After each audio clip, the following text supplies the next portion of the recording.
Hi, everyone. My name is James Soroka, and I broadcast here on Periscope. I do Twitter, I do YouTube, and I also broadcast gaming over on Omelet Arcade. Now, I'm here to have a conversation about dying. The last couple years of my life have been very interesting, not all that positive, but overwhelmingly positive for what they could have been. I'm here because I want to discuss and share with you my viewpoint and based on what I've been through, of where my awarenesses were and where they weren't, and also to see where you all stand on the thought of losing your life, because it's a subject that I had never really thought that much about, even until recently. And it was only today, even while I was playing a video game, that it sunk in for me that there are people in this world who treat life like a video game and may not have an issue with taking someone else's life over the thought of winning.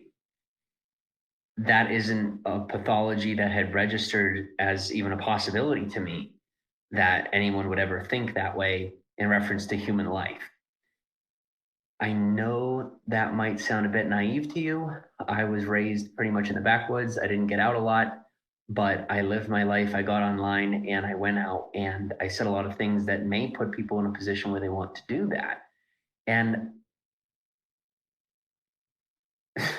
I'm still coming to terms with the thought that anyone would feel that way about another human being based on something they said or did, especially if it didn't, especially if it wasn't to them or about them. And whether that's a narcissistic thought or just a naive one, I'm starting to see there are a lot of ways that I was that were naive and they were taken as either narcissistic or that I had some plan. And on top of that, I think there were a lot of people, even from the beginning, that had invested in me as either as a person or financially, who more than likely didn't even trust me or believe me from the beginning. And they were trying to figure me out. Now, I don't know. I don't think I'm ever going to know. What I could say is that naivete, I wish I had known that there were people that were that scared and skeptical of one another. And now being in a position in my life where I'm a lot more careful and skeptical. Oh, that's just for live. I'm careful and skeptical as opposed to paranoid and worried. And I don't know if people in the beginning were paranoid and worried about me, or if some of them were careful and skeptical. It was probably a bit of both. And I didn't have much of an ability to tell the difference either way. I can't necessarily say that I do yet have an ability to tell who is and who isn't. And so, as opposed to trying to seek out who is and who isn't, I'm starting to reflect within myself and say, well, who am I and who am I not? And playing a video game today, as I said, it registered that. And it is a very scary thought that there are people in this world who may be willing to take life for the screen, who may be willing to take life for the thought of being famous or for um, having a paycheck. And I'm not that. I'm now self-defensively. I may, in self-defense, have to take that route, and not preemptively, but quite literally only if someone were to ever, go that far, which is, I mean, to me, insane. But there are people out there who will go out of their way to hurt someone else to get this.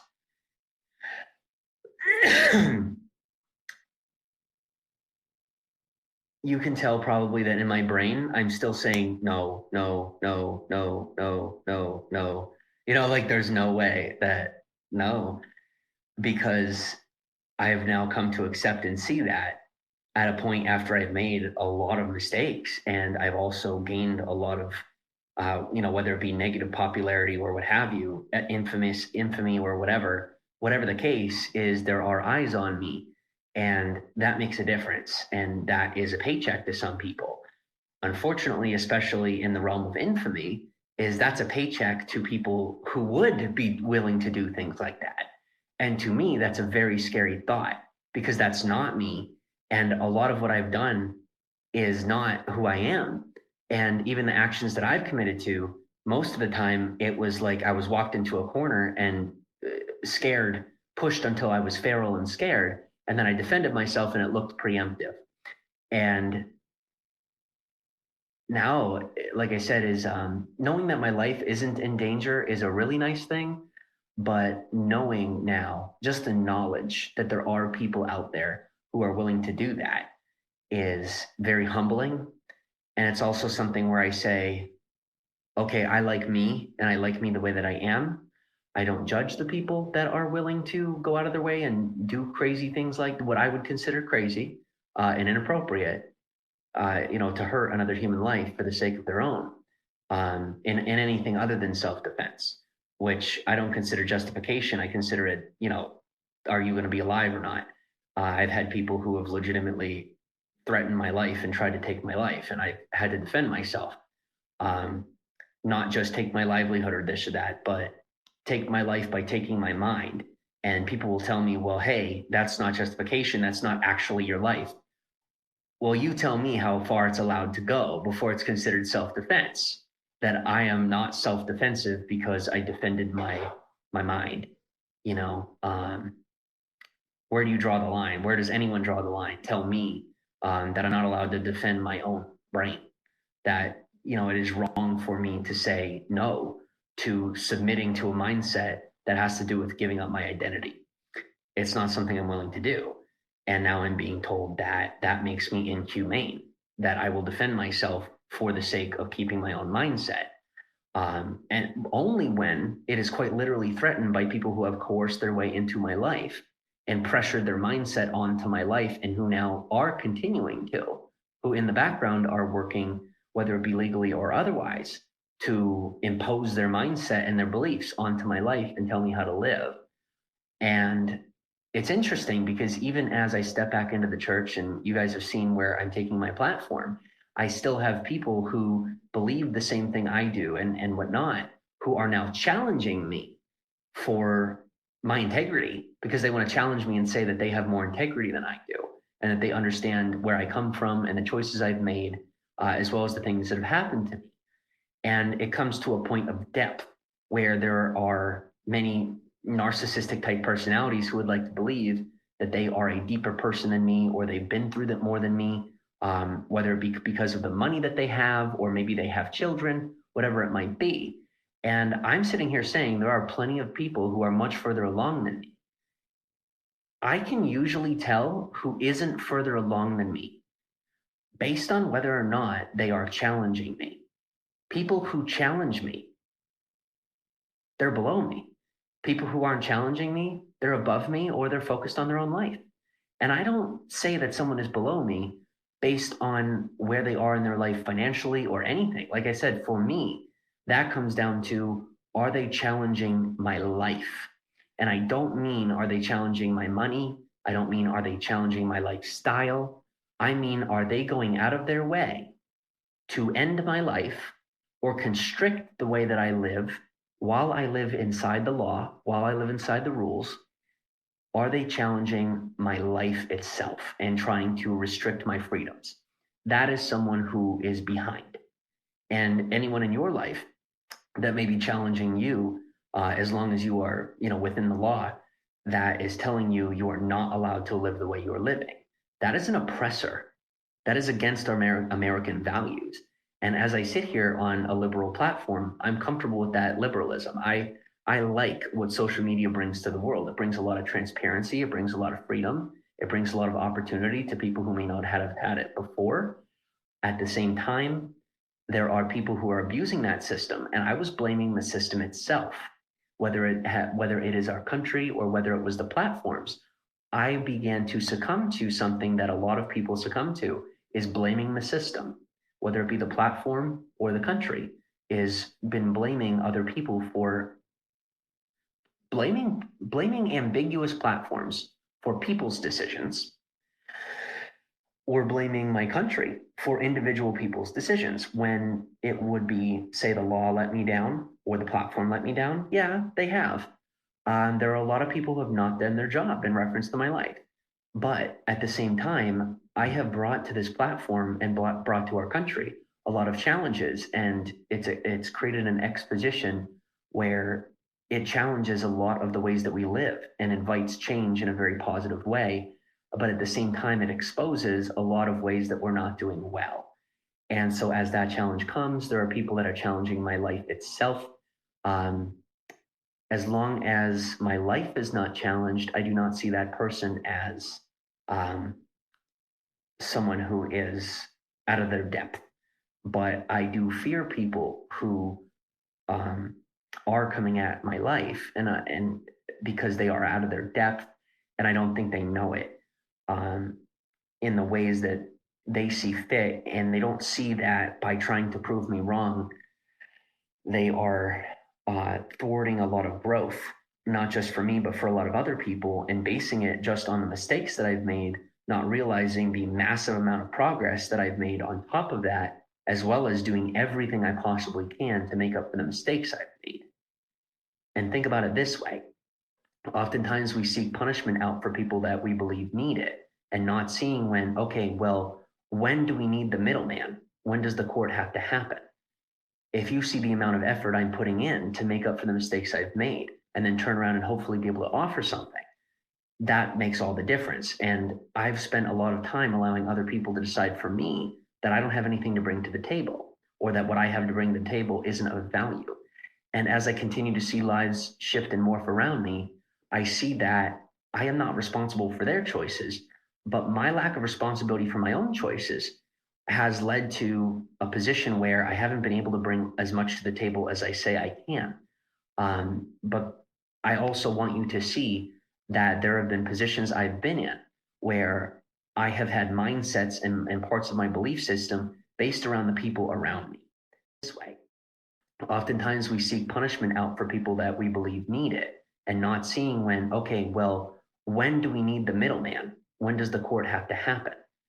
If you see the amount of effort I'm putting in to make up for the mistakes I've made, and then turn around and hopefully be able to offer something, that makes all the difference. And I've spent a lot of time allowing other people to decide for me that I don't have anything to bring to the table, or that what I have to bring to the table isn't of value. And as I continue to see lives shift and morph around me, I see that I am not responsible for their choices, but my lack of responsibility for my own choices has led to a position where I haven't been able to bring as much to the table as I say I can. But I also want you to see that there have been positions I've been in where I have had mindsets and parts of my belief system based around the people around me, as opposed to my own individuality. And individuality has been something that I've been very afraid of my whole life. And there are a lot of people who have held me down who know that. There are a lot of people who have sought to silence me who know my background. They know everything I've been through. There are people who I have shared my deepest, darkest secrets with, and they have used those against me and taken everything about me and attempted to build out a system where I would self-destruct. And thank God that I hunkered down and just said, okay, I know something's wrong here. And I made it to the point that I'm at, but you can still see that I am terrified. Now, I don't know whether that attitude of being terrified is paranoia or legitimate fear. I don't know.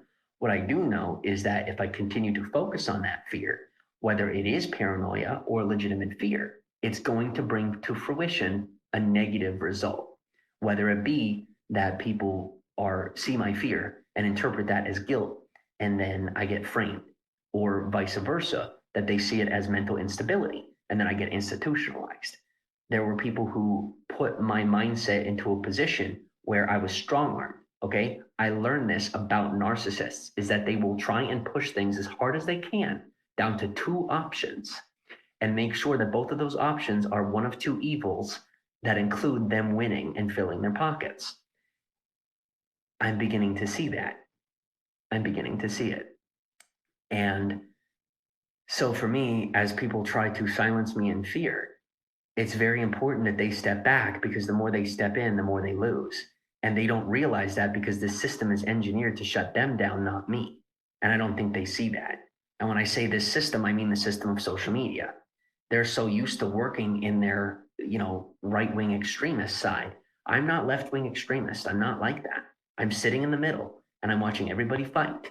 And I'm saying, guys, to everyone, wherever you stand, is that the more we try to buy into our own belief systems, as opposed to simply open up and say, okay, maybe somebody else might be a possibility. Someone else's point of view may be a possibility. It doesn't mean they're right or wrong. It doesn't mean you're right or wrong. But this black and white way of thinking isn't necessarily a bad thing. But when we look at the salt and pepper and we take it grain per grain, as opposed to I'm right and they're wrong, or they're right and I'm wrong, it's salt and pepper. When you take someone that has to make a decision in battle, and yes, I may not be in the military, right? I may have failed that part of it, but I've done a lot of research on war because I was taken to war mentally. And so I've done a lot of research learning more about it. Is that when it comes to strategy, sometimes there are decisions that have to be made that don't necessarily include just all salt or just all pepper. There's some good and some bad to every decision in life. And I know a lot of you say you know that, and I bet a lot of you do, but it's something that I didn't necessarily know. And I was patronized for not knowing it. I was patronized and told that I was a bad person for being naive, and I was not given the appropriate amount of time or a chance to piece it together on my own. And there were not many good people willing to step out and teach me. And unfortunately, every person that did step in to teach me had their own agendas with me. And it's very hurtful because my agendas with you, they can end at the screen. And that's where I want them to end. It is a lot of other people who are trying to bring it into real life, not seeing how it's affecting their life or how challenging my life forces me into a position where I must defend myself and then try to paint it as though I'm an aggressor. I'm not an aggressor whatsoever. The last thing I ever will be is a warrior that goes out to conquer. Okay? I am a defender. I'm a protector. That's how I am. That's my attitude. That's my mindset. It's my personality. Other people know it. That's why they try to bait me into war, because they know that stepping outside my boundaries is not something that's healthy for me personally. And I can't necessarily say that it's healthy or unhealthy for others. What I will say is the house always wins. The house always wins. I'm defending the house. If you're attacking the house, you're on the wrong team. And coming at me especially is not a great move, because the house is in my favor. And it may not seem that way, but recognize where my loyalty has stood. My loyalty stands with people who are loyal to me and loyal to themselves in a way that's healthy. So I advocate for those who are unhealthy because I've been unhealthy, but I stand with people who are healthy because we invite you to a place of mental health. And if you do not have that health, it does not mean you are an outsider. That doesn't make you an outsider. It means you're an insider who is healing. Being unhealthy doesn't make you an outsider. It makes you an insider that is healing. That differentiation is huge. You are only an outsider if you choose to be. I chose to be an outsider because I thought I wasn't allowed, I wasn't part of the cool kids club. What I learned is that the cool kids club that I thought I was supposed to be a part of, those are the outsiders. They're the ones who are trying to break things. I'm not here to break anything. I'm here to build. That's what I'm made for. So, thanks for listening.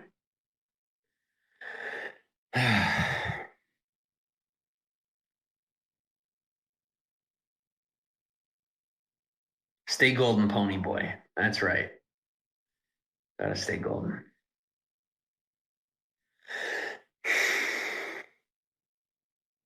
I could have said that in 2 sentences. I have a lot of feelings. Men have feelings. That's a healthy thing, is to have feelings. I'm long-winded because I have a lot to say about how I feel. It has a lot more to do with about how I feel than what I think. Because you're right, I said a lot and I haven't said all that much with what I just said. Because most of what I'm saying has to do with how I feel. And I struggle communicating with you guys because I have to be very careful. There are a lot of, I don't want to call them my enemies, but there's a lot of bad guys, you might call them, that watch in the audience looking to siphon things for themselves. And I have to be careful how I say it, because when I let those feelings out, it actually feeds their narcissism. And that's a very touchy thing that I had never seen, is that when I am showing my feelings, it can feed their narcissism. And although I'm not responsible for that, it can provoke them into attack. And that's also not my responsibility, but I have to find a balance, because if I accidentally provoke them and I can't handle it, it could be at the cost of my own life. And I hadn't seen that. So I'm doing my best to be as careful as I can with what I share and what I don't.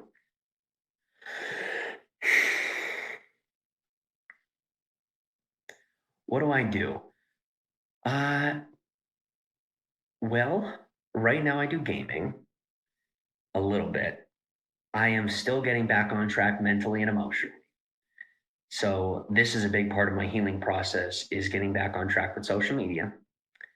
That's a big thing.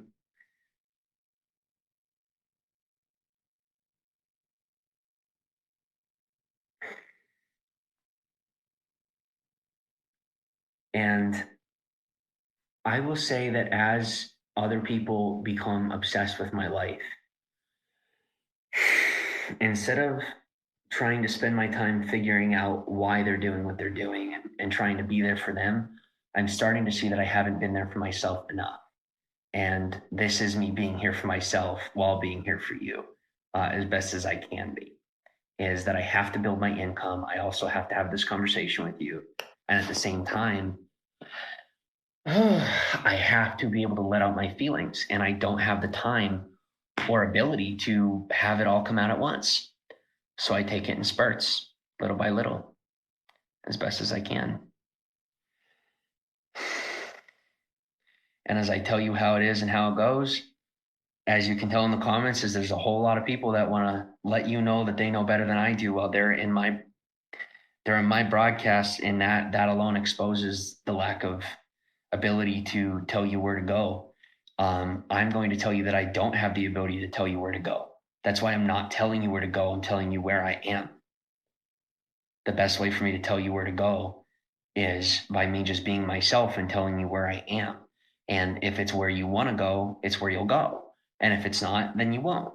But me influencing that decision when I am not currently in a position to tell you on that facet of life isn't healthy for any of us. And that's what I've been learning, because I wanted to just get there and be there. And there were a lot of mentors that I took in who I wanted to just get there and be there. And I'm just not. So yeah, there's going to be a lot of filler and you might get bored of me, but I'm here. And what I've learned from a lot of people who needed my time is that sometimes people just need your time. And so I'm giving the only thing I have for you right now. It's my time.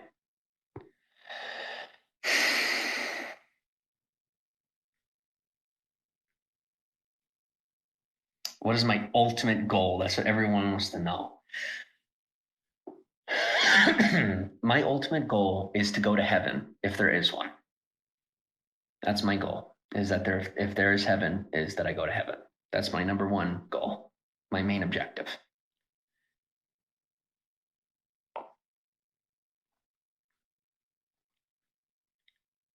No, I won't sell out. This is my point. You guys, most of you already know where I'm at in a lot of ways, and you know exactly what I'm talking about. I am not selling out. I am learning that, and this, gotta be careful quoting the Bible. This is a statute that I live in my life. Okay, this is a saying that I live my life by: is give to Caesar what's owed to Caesar. I have debt. I have a financial debt. I have a social debt. I have a lot of debt. I was born into debt. My family had debt. Okay, there's a lot of debt all around.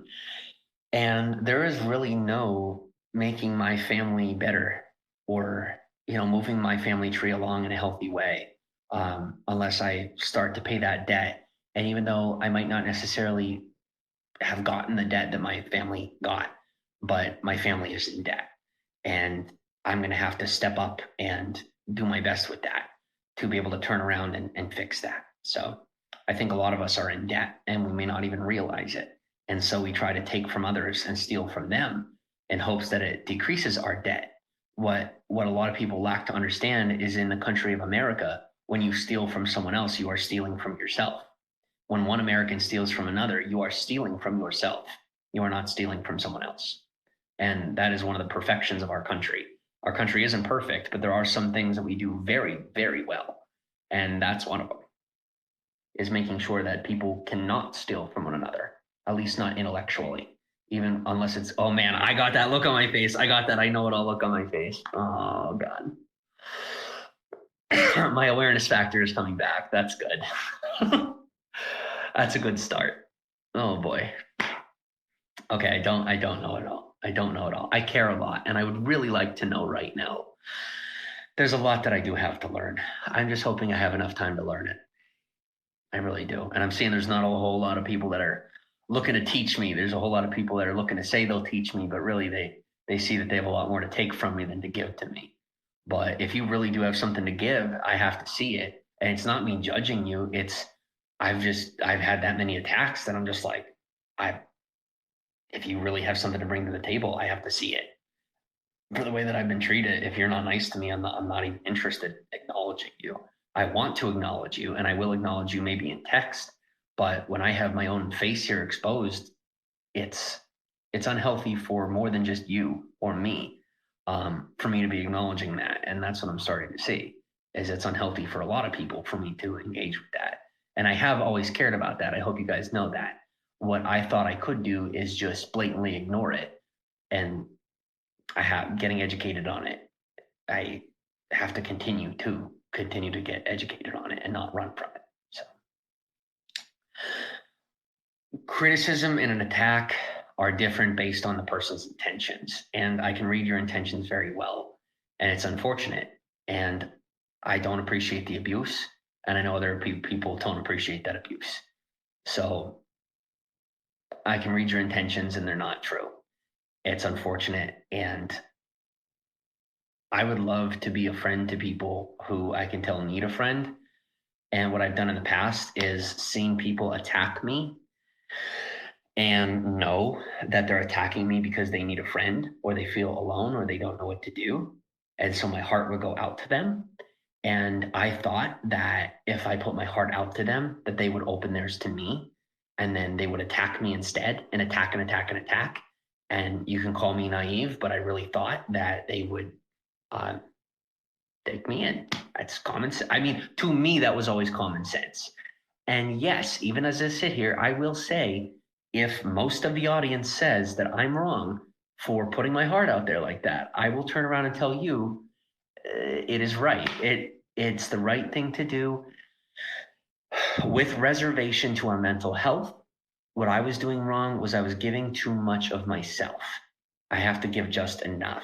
And I hadn't seen just how much I was giving and how much reservation I was not making for myself, mostly because of the way that I was raised and what I've been through and the way that I was treated, is that to my mind, I had believed, hey, I'm supposed to give 99 and get one. I'm supposed to give 99% of myself to people who aren't even my family, and I'm expected to be grateful for 1% in return. And that's not appropriate. Another facet of that just was, an off piece, was how much of me there is and how little of where I come from there was. And it's a great place where I come from, and I am very grateful.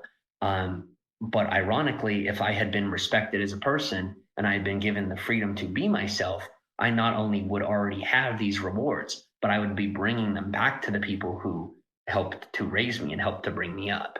I am still going to go out and get those rewards and build that life. And I am still going to bring back as much as I am permitted to bring back.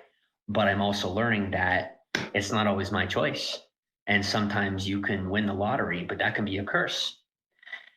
And I begin to see how comfort and money and gifts can buy a person's heart and actually hurt them as opposed to help them.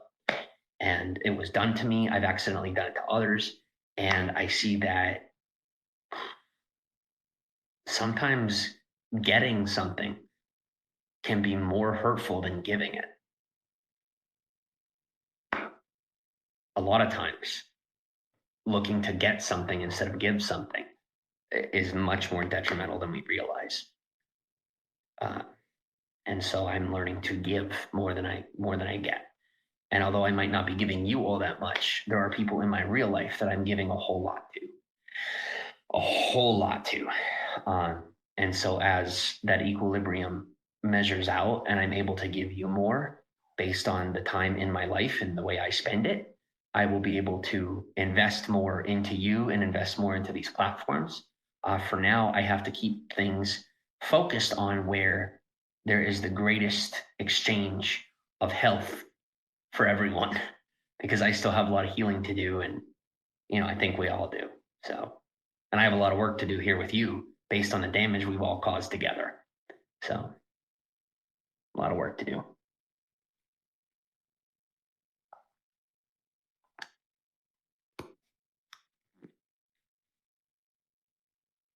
So I will ask, how are you? To each of you, how are you? What is one cool thing that happened in your day today?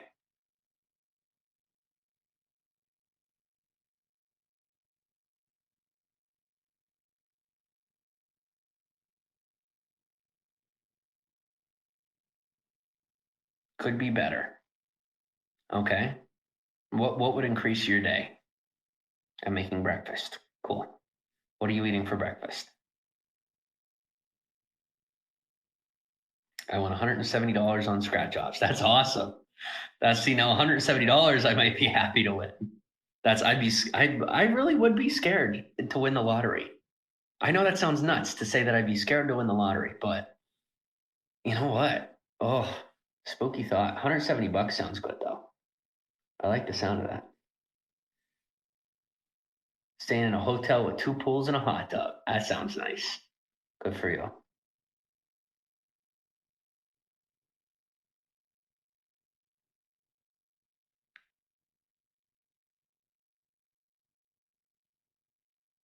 Chocolate toast. Is that a real thing? Are you kidding? Are you messing with me, or is that a real thing? I went to the LG store. Ah, you're funny. Have I been crying lately? In healthy amounts. In healthy amounts, as I come to terms with a lot of what's happened to me and the choices that I've made. Yeah, I've been crying in healthy amounts. I've also been careful to pay attention to whether or not I'm crying for myself and self-loathing, or, am I crying for others? Am I crying over things that have been done to me? I've been making sure to sort through it, not just nitpick or, let it take me over. Where am I staying? I'm staying in America. Where are you staying?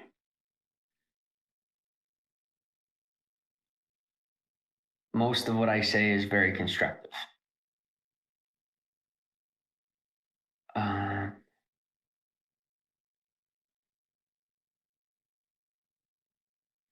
Guys, whether or not you realize it, there may people who ask me, okay, so Rye Guy asks me, are you ready to stop blaming everyone else for everything you've done?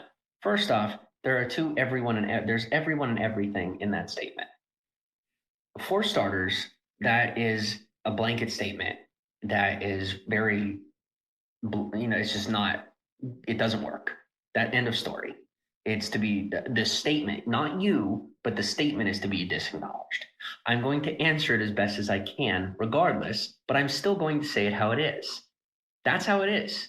Now, the next piece of it is there are more than likely all of us in this broadcast who give credit to ourselves, even for choices that we've made, that we may not have had the ability to make better based on our environment and the people around us. It still may make us responsible for the choices we made. But if you have the ability to ascertain and sort through what you've done, there may be things that you have done that are not your fault. It's statistics, it's numbers, it's logic. It's not love bombing. It's not an emotional subject. It's a logical subject. You piece through and say, well, where does this stand? Where does this stand?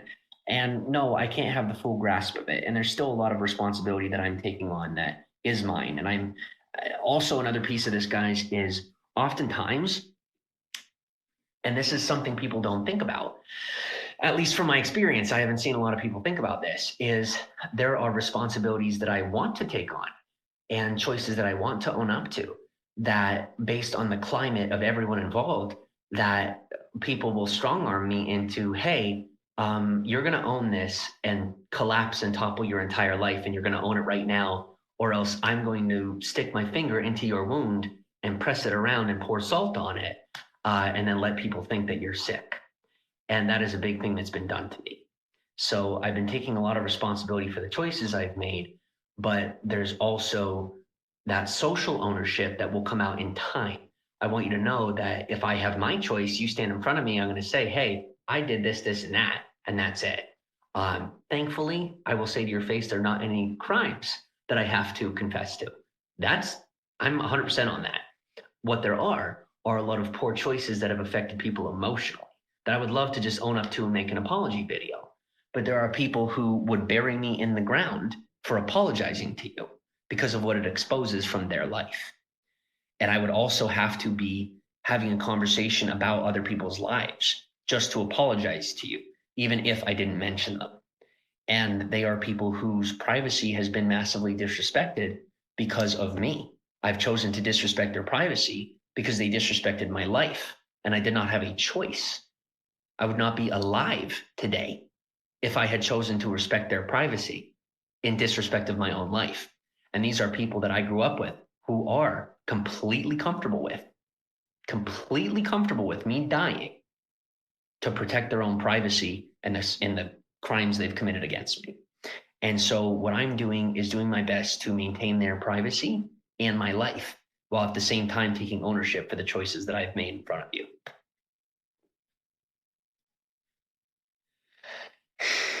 Whether or not you'd like to admit it, there's a lot of people in this world who have no problem discarding another human life if it inconveniences them.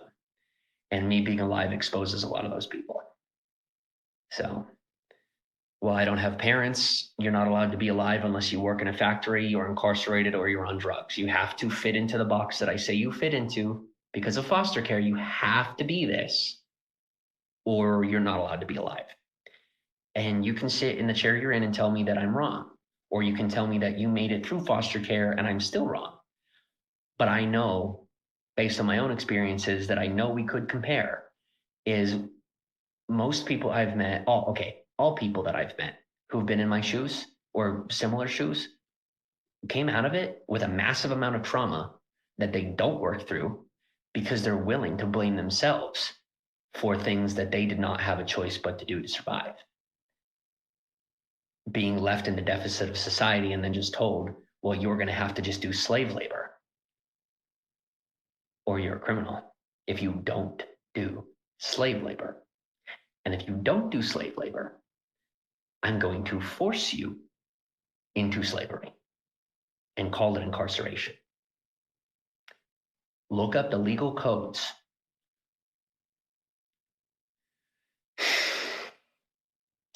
Research foster care in America today.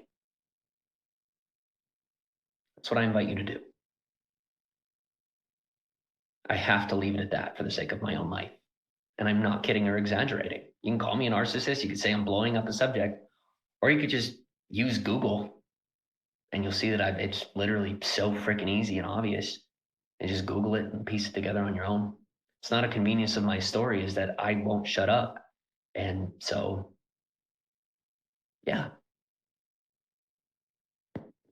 So people are trying to end my story so that their schemes and scams on the lives of people like me can continue. And painting me as everything they are, it's the greatest way to continue it.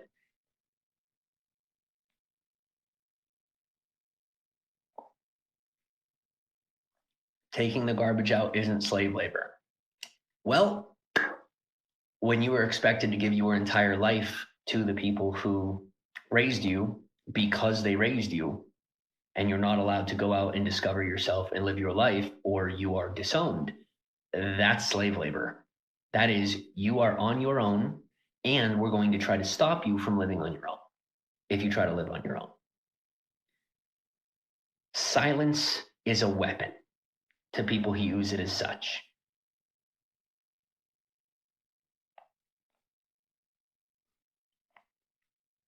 and making people feel very accepted until they live in a way that they don't, until you live in a way they don't like, and then they go silent. That's the same as chasing someone around the country and putting up posters all over town and, making constant videos about them. It's just a different form of narcissism. It's a different form of attack and seeking ownership of property when it's a human life.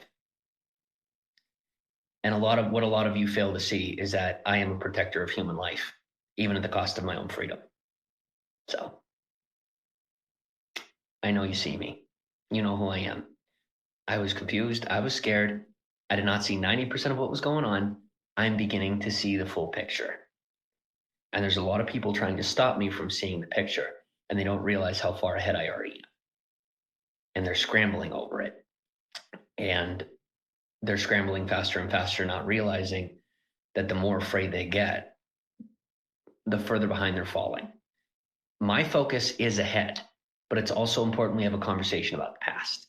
And I'm having that conversation as is appropriate to everyone involved. It has to come out, and it will either way. And what the people trying to shut me up don't realize is that they are better off to have me tell the story than the people that will tell my story if something happens to me. And while they're so busy researching me and trying to figure me out, they're not researching the entire situation. So I'm not all that nervous about those people. Who I'm scared of is that random person that decides to knock on the door and hurt my life and not just my feelings. That's rational. I'm also hurt and sad about how a lot of you treat me. And so, yes, it's created a position where I'm afraid to acknowledge you. I want to, but if you can't tell, I'm a little nervous to try again. But I get on here again and again, and I will keep trying. I will not stop trying. And I am getting better at it. Who is that? You never know. That's the point. You never know. I don't know. John Lennon didn't know, and I'm not John Lennon, but I have definitely upset people far more than John Lennon has. So I would think that I have caused a concern more than John Lennon did. But how do I can't evaluate that. I don't know.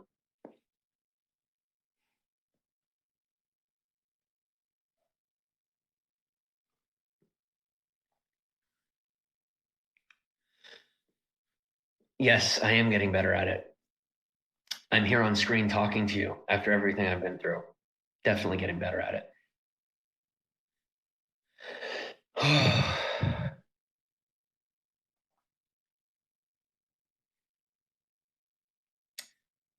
It's not paranoid schizophrenia.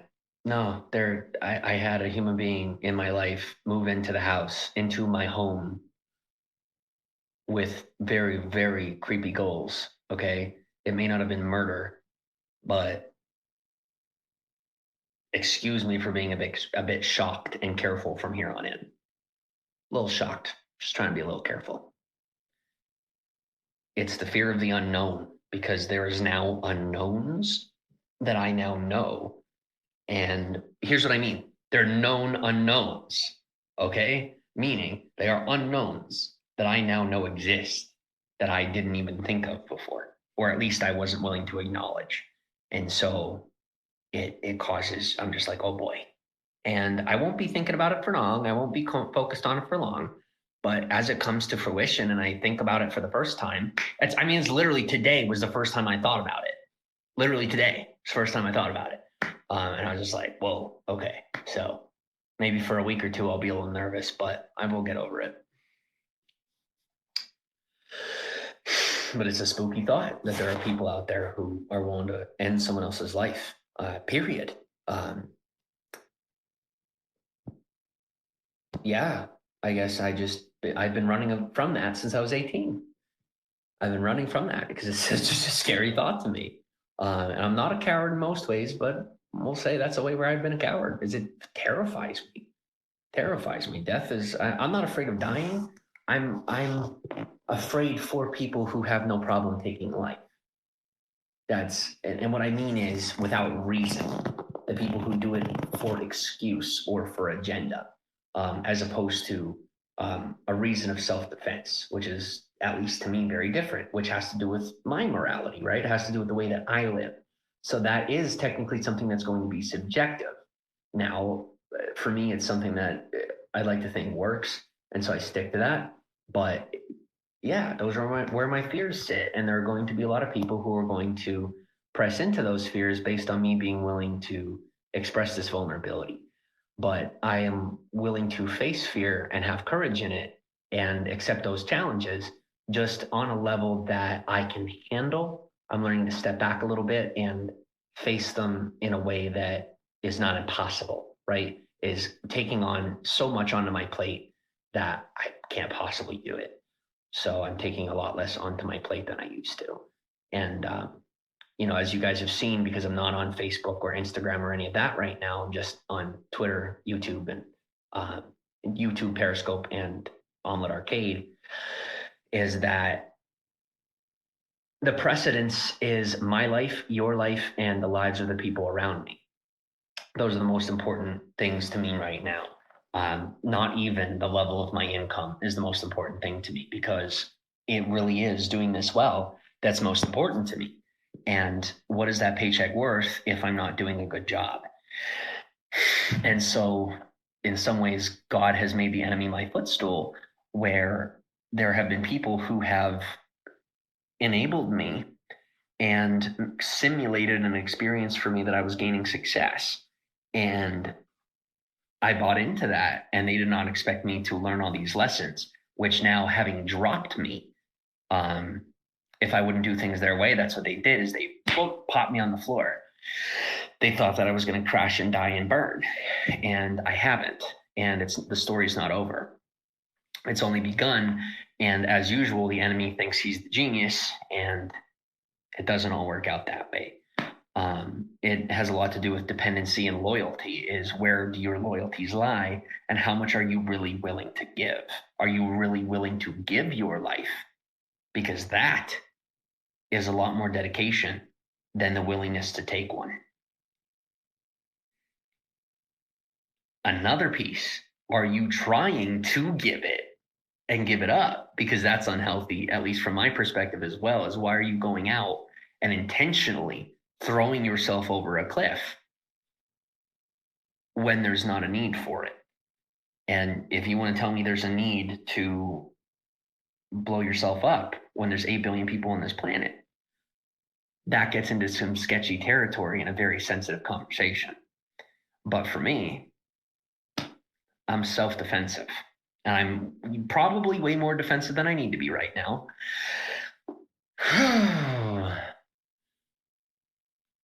I had some really bad people in my life, and it wasn't until a couple of months ago that at the snap of a finger, I woke up to them being in my life. Excuse me if I need a little time. I need a little time to be like, whoa, that happened. Because it was big. It was big, and it was blown up. And as I piece together what happened, I got to move on. But the people who keep taking these screenshots, I mean, they chase after death, and they don't realize that they're pegging themselves as terrorists as we speak. And I care about that. Why? And you see me, why do I focus on those people, guys? Because I still have not come to grasp that they are people who seek death, that they actually want to die. And that's something that I'm not like that. So I haven't been able to register that there are people out there who value dying more than finding a way to live that they're happy. And I've had those people in my life who are willing to destroy me just to silence the fact that they are unhappy. And my heart does go out to you screenshotters. My heart goes out to you. I do not know what you're feeling, but I've been very close to that. I've been very, very close to that. And it gets me emotional as opposed to angry anymore. It doesn't get me paranoid because I know what's going through your head. I do. I don't want to be in your head. I'd recommend either stop. I would recommend stop trying to get into mine, because what you're not noticing about your own life as you delete your own profiles and make profiles in my name is that you're sacrificing your own identity just to chase after mine. And you're tempting me into making money on you giving up your identity. And I'm telling all of you that, all of you need to hear this, is that people like that are giving up their identity for me, because every screenshot makes their life a little more about me and a little less about them. And I know most of you rational people know that.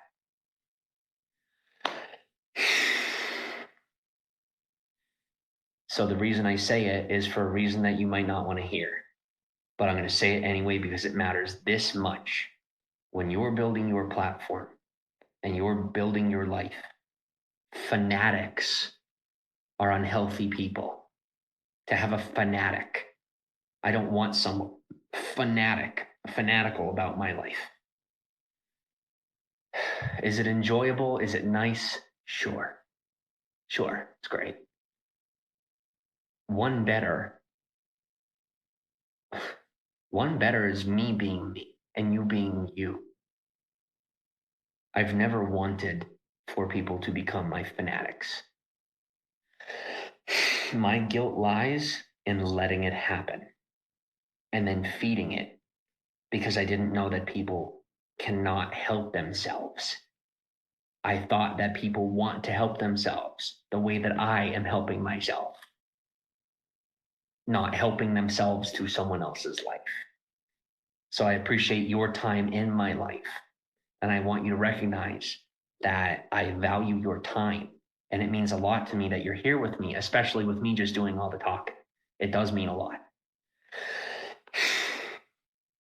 As I begin to let go and let God and get it out of my system, I start to refocus and be able to have conversations with you again. So this can get to a healthier place for everyone. Because that's where I've always wanted it. I'm starting to see how much work that takes. And that I have a lot of growing to do to be able to do it consistently. But I'll never give up. What do I want? That's been a question since day one. I have what I want, my mental health. What do I want next?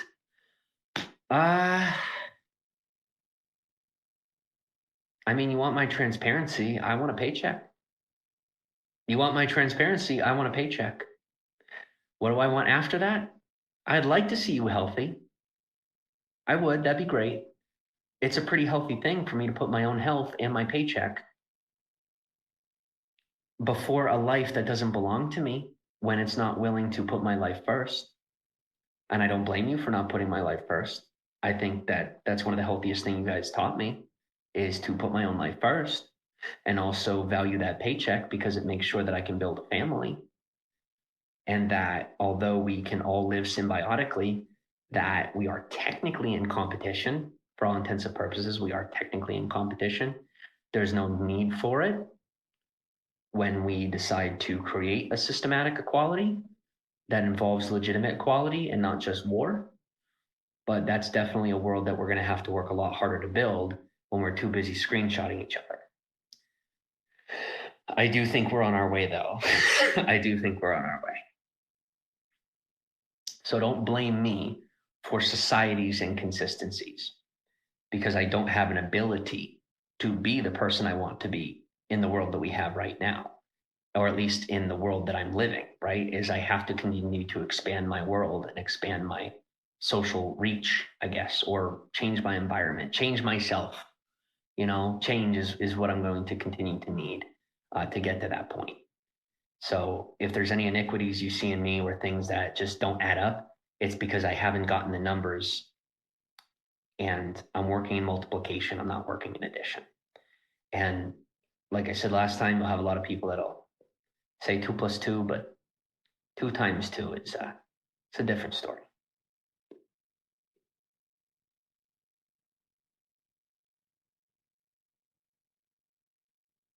I believe in things much greater than me.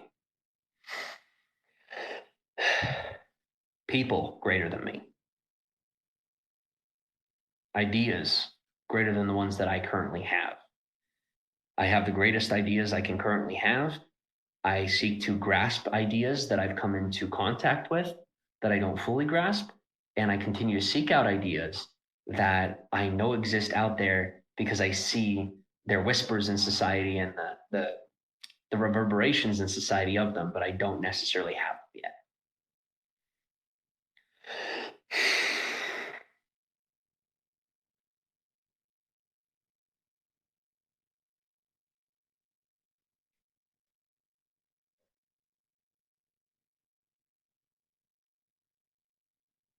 That's great.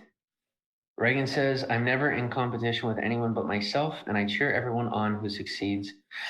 But that's me. That's good. That's good. I think sometimes it's also important that we cheer people on even when they fail, because sometimes failure can teach us a lesson that success never could. But some of us in life don't have the luxury of failure. There's a lot of people out there who don't fail, and so they don't know what it's like to learn. Because success, it's not a lesson, it's a success. When that experiment gets right the first time, we may have an answer, but we don't have a mutation to it, right? There's no evolution. There's no opportunity for change when we get it right the first time. So although getting it right the first time is great, sometimes we have to get it wrong to find something better. Because what works right now, as people change, may not work next.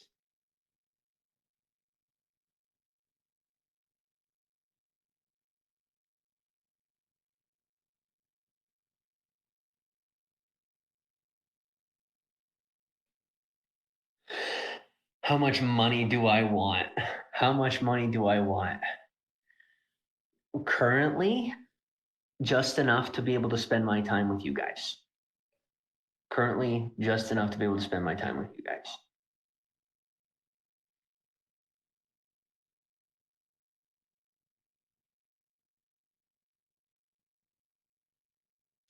But I'm not under. This is what I've learned. This is what I've learned. And I learned it from an ex's father. I am in control of this, and I don't want to be.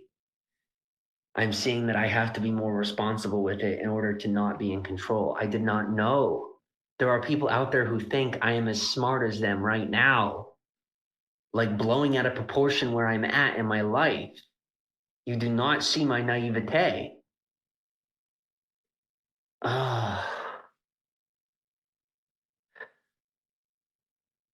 And there's people that you actually believe that what you're doing to me is worse than what you're doing to yourself. The way I feel out of control is that I know there's nothing I can do about it. There is. I can just continue to focus on what matters. That's what I can do.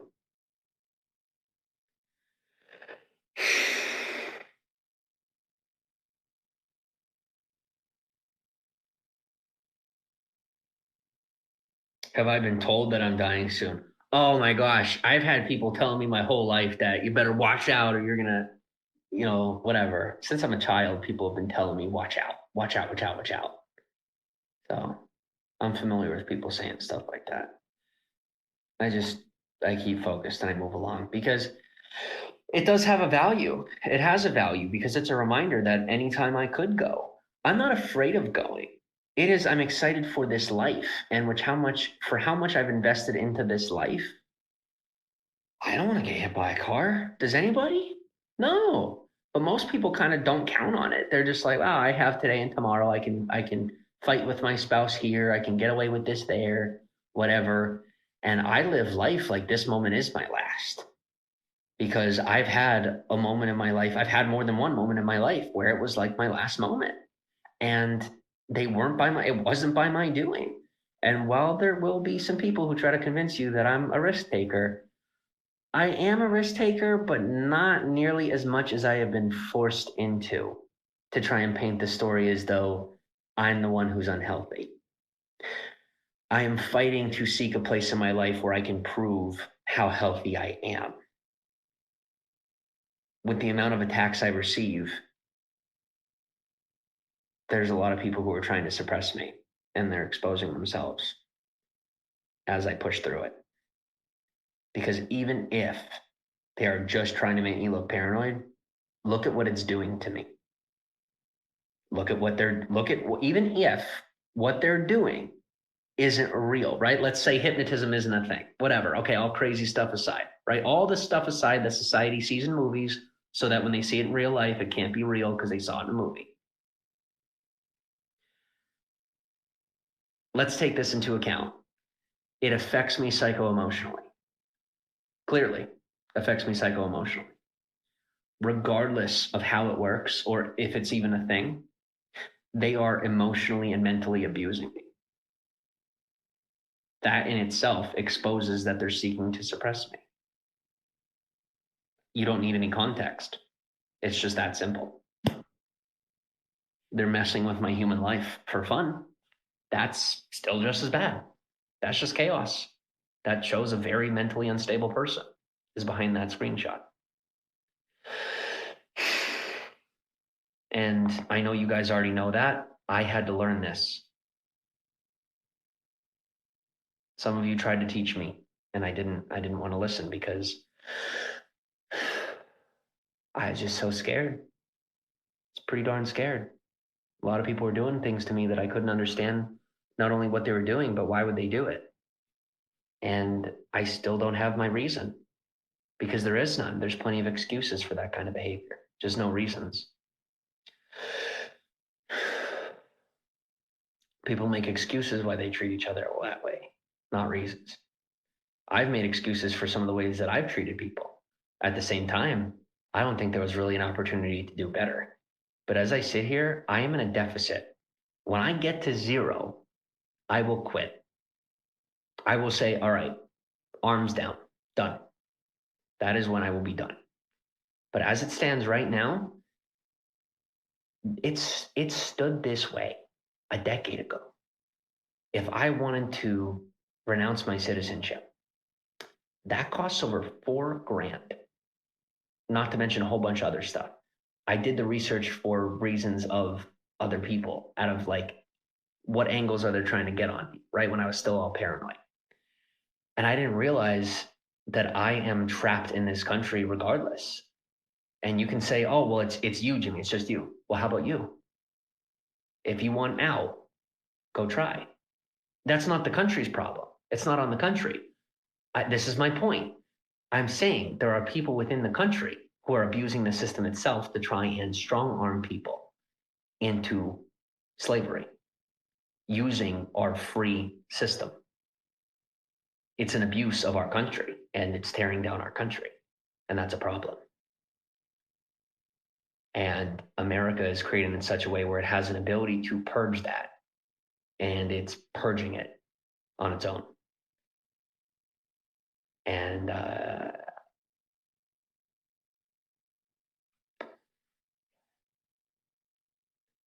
I don't find it funny. And I know my reaction to it might seem sociopathic. It's not. I'm just terrified. I'm trying to hide my fear. It scares me a lot. And it sounds crazy. I know. But the difference between you and I is that I'm scared of screenshots and you're scared of me. And I'm clearly not all that scary. So, just saying. When we're scared of someone who's afraid of screenshots, but not people that are burning down buildings. Just an interesting thought.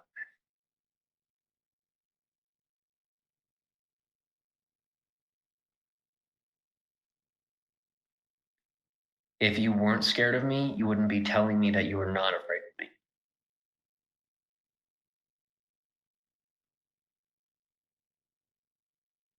You're not someone I'm scared of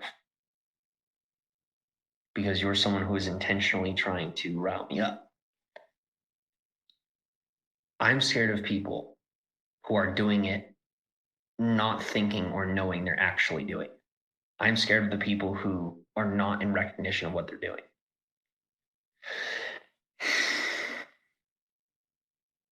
like I said, as I maintain my cognition and bring myself to a mental place of health, I fight very hard for that, and I'm getting back to it. But I'm much more scared of the people who don't know what they're doing than the ones that do, because they're what's even worse than someone who doesn't know the damage they're causing are the people who are intentionally causing damage, not knowing what it's doing to themselves. Why does that matter? Because no matter how much you hurt someone else, you're still hurting yourself. People who are aware that they are hurting someone else but think they're not hurting themselves are way more delusional and dangerous than someone who doesn't know that they're hurting someone else. Think about that. I'll say it again. Someone who is intentionally hurting someone else, thinking it's not hurting them, is a far more dangerous and terroristic person than someone who doesn't know that they're hurting someone else. Because even when that person is hurting themselves, by hurting someone else, they don't have the cognitive awareness, which means you can't yet prove whether they're guilty or innocent.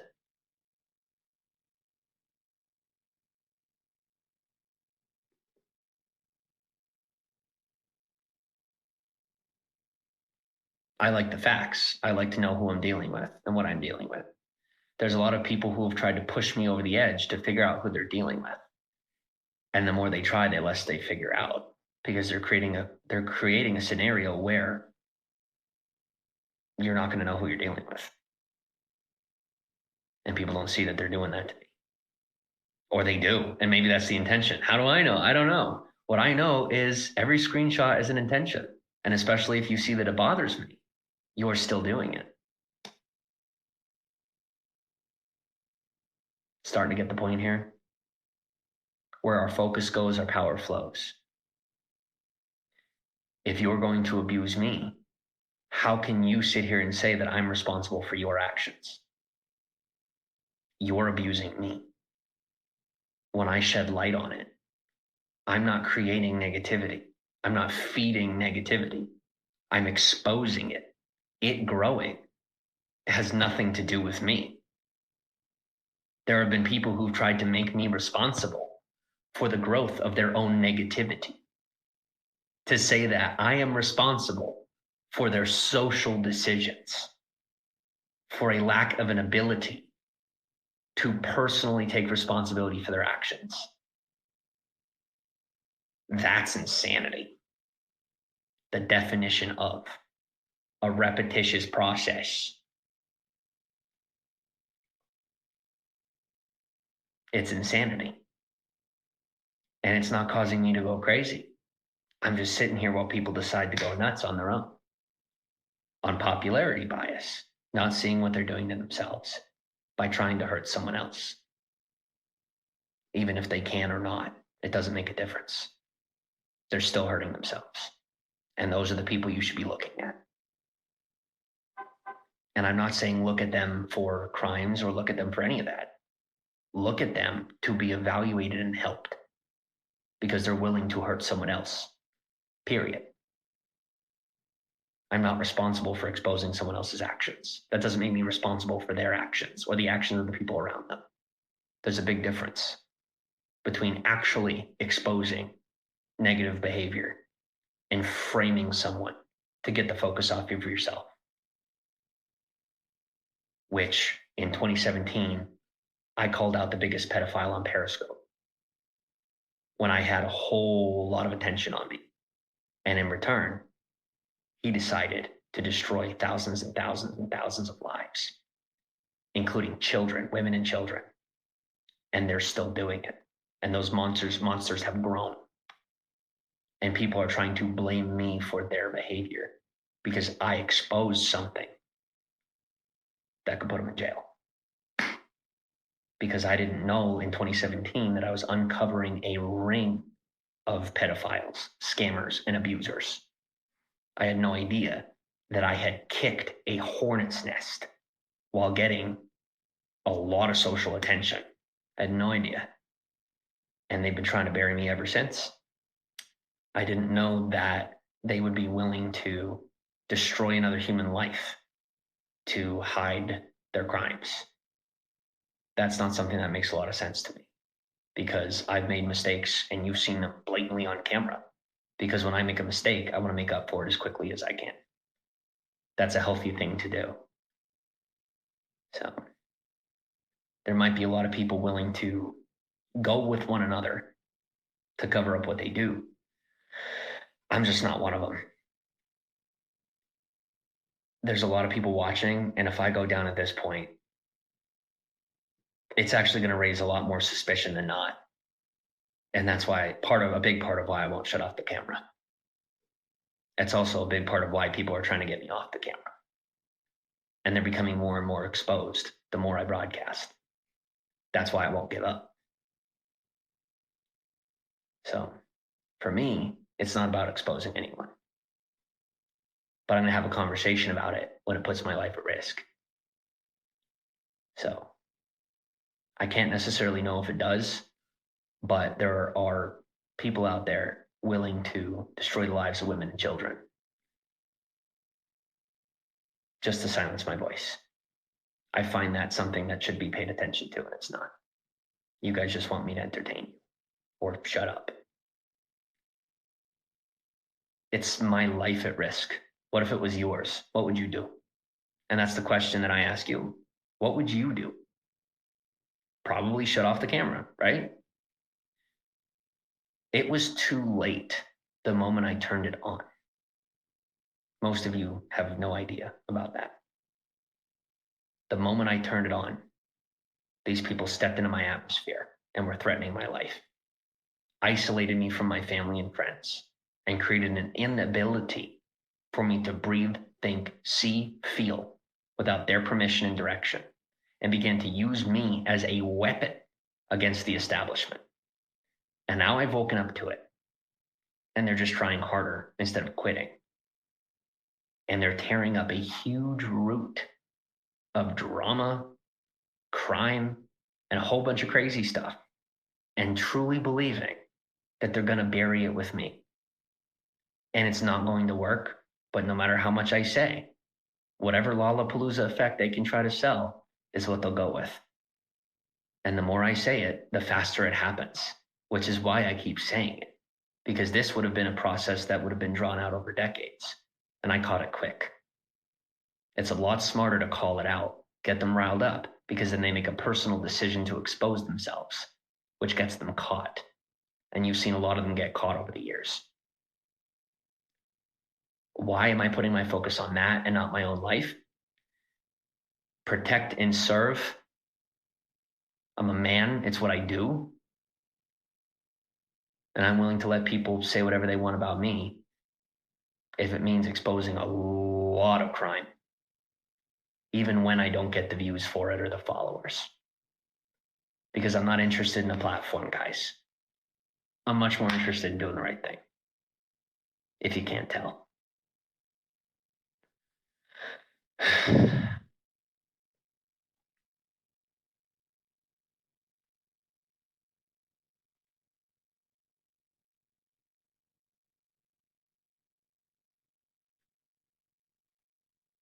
What crime are you exposing? Steve, I bet you would love to have the floor on that one, but here's the thing. For the way you've treated me, I'm not interested in having the conversation with you. Had you been a little nicer to me, maybe I would have. You have no idea what I've been through. Most of you don't. And you're sitting back judging like you have a right to. And you don't. I don't have a right to judge you. But when it comes to crime, stuff that's over the top, guys, the things you've seen from me are when other people were in my head. What I'm talking about are full-grown adults with children, okay? And people who are putting their children on screen to either trip me up or trip each other up. It is insane levels of cover-up and crime and just nasty, nasty stuff. Nasty stuff. It's not my job.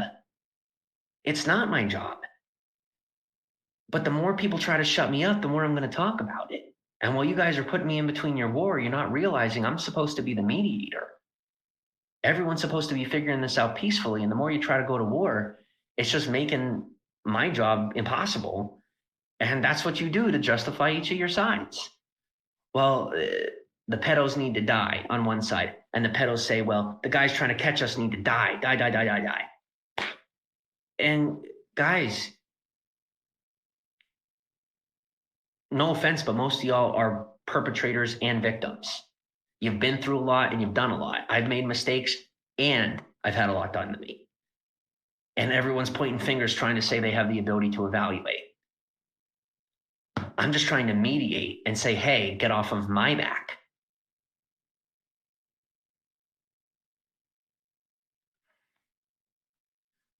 All right, Steve, enough. This is my point, is you are a narcissist and you continue to reach into my world, especially when you see me emotionally vulnerable. Regardless of your intentions, what you're doing is negligent to my mindset, my life, and my feelings. It's unwelcomed, and it's the wrong thing to do. Not societally, but for me. You're disrespecting my culture and my life and how I do things. I don't appreciate your behavior in my life, period. It's unwelcomed. That's breaking boundaries and pushing into a position you're unwelcome. That's unhealthy behavior, regardless of whether or not you're right or I'm right.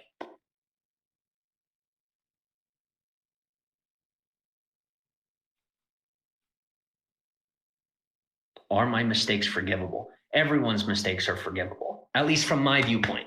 From my viewpoint, forgiveness is the most important thing. From my viewpoint, forgiveness and admonishment are oftentimes mashed together. But for me, I forgive what people have done to me. I even forgive what they're doing to me as they do it, because I know that's the only way anyone's going to come to a solution. Somebody has to step down and say, I forgive you. Sometimes forgiveness includes exposure.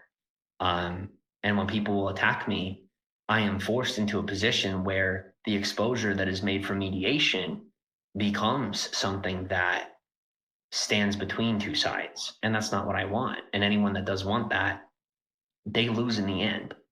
Do I really know that? No, I don't. But I've seen them destroy themselves. I watched it and I continue to watch it. And I'm not the ultimate decider of that.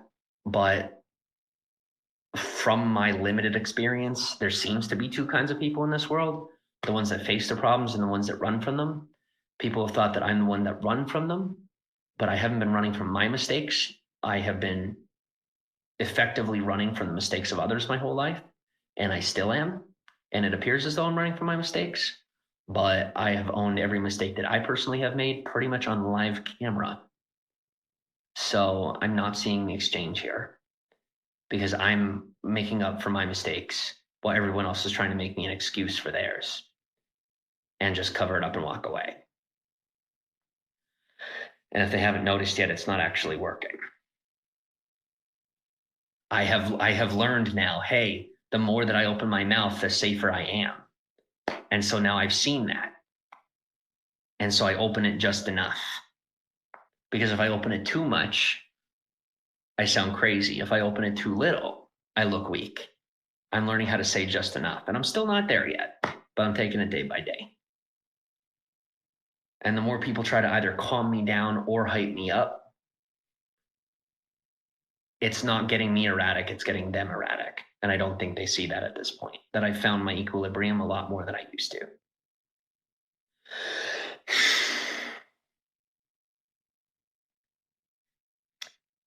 Be under the assumption that almost immediately after someone does something wrong to me, that I've forgiven them. That's how I live my life, or I do my best to live that way. Is that usually even as someone's doing something to me, even if I don't necessarily understand why they're doing it yet, I just try to forgive and say, okay, try to figure it out and say, okay, why are they willing to do this? Why are they doing this? What's the story? In reference to their life. And if there's a soul, that their soul, right, is like, I care about that person. And that giving mentality, God, the universe, maybe my own mind, whatever. I don't have the answers. I'm in the midst of that. But that giving and forgiveness attitude, no matter what background we have, it's always worked for me. Maybe it works for you, maybe it doesn't. Works pretty well for me. A lot of people are in disagreement as they're miserable and afraid, and I'm just afraid. I'm not all that miserable, and I'm not even all that afraid. I just really feel bad for where a lot of people are. Um, and I don't know. Like I said, I can't really know if I'm okay, but that doubt has never really helped me anyway. And since God has been in my corner for 25 years so far, I'm hoping that he'll be in my corner for the next 25. And I can't know that by all technicalities. And I think that logical mindset's important. At the same time, I bank on it because as long as I continue to push forward and make the best decisions I can, it usually works out for the best. So.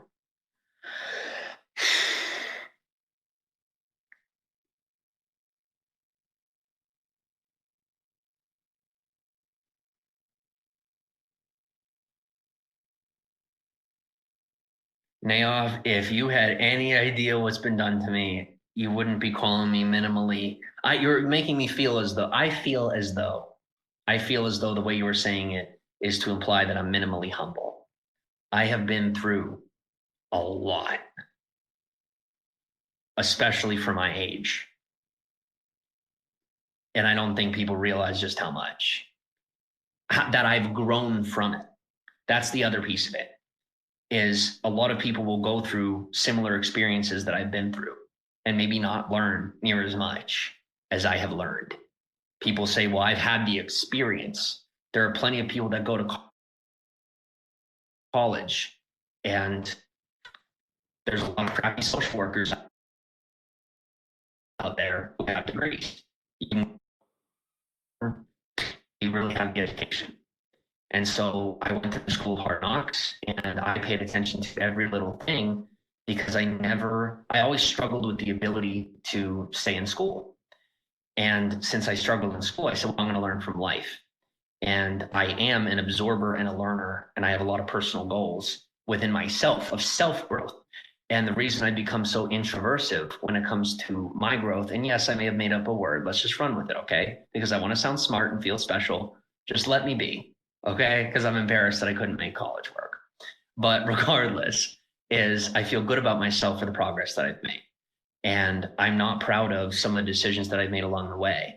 But the people judging me have a lot to do with why I couldn't get forward because I gave them more precedence in my life, maybe even more than they wanted me to.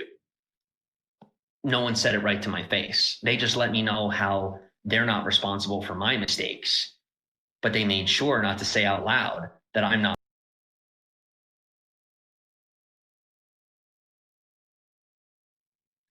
what you might call conscientious objection. So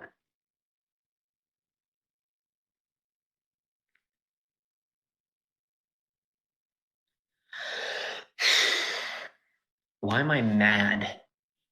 I'm mad because I'm hurt. Why is anyone mad? Why does anyone get mad?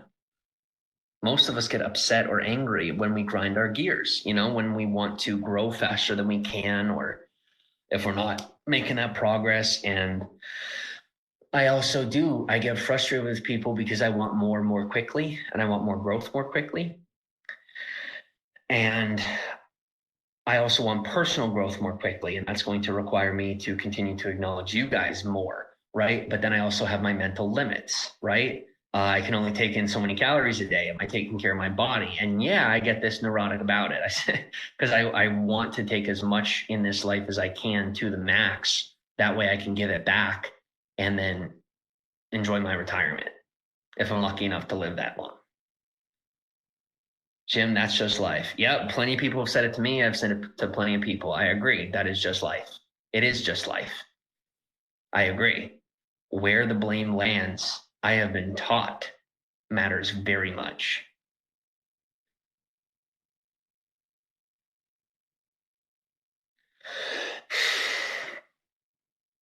Run your mouth. You can run your mouth, use it for good. Who defines what good is and isn't? Does society define it? Do you define it? Does your church define it? Do I define it? Is it a consensus? You see what I'm saying? How do we define what good is? I mean, it's easy to define what bad is. It's also easy to define what good is. But those two both have to come into account to decide whether or not something's productive, right? Is there can be a video out there, a TED talk by some of you know who, having a conversation why it's okay to, like, wipe a portion of the population off the planet. Doesn't make it right, or it might be efficient, but efficiency does not always equal productivity. They don't always go together. So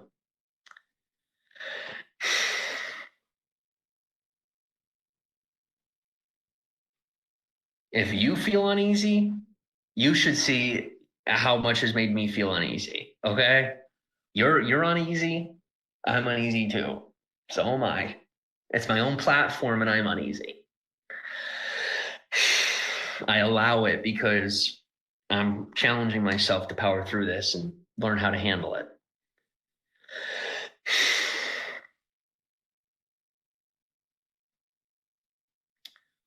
Well, Neov, let me challenge you there. You said you have no idea what my life was like, yet you create this narrative that you are the victim. Aren't we all victims in some way? And in some ways, aggressors. I've made my mistakes. I've made my fair share of mistakes. I've also been the victim. It's both angles.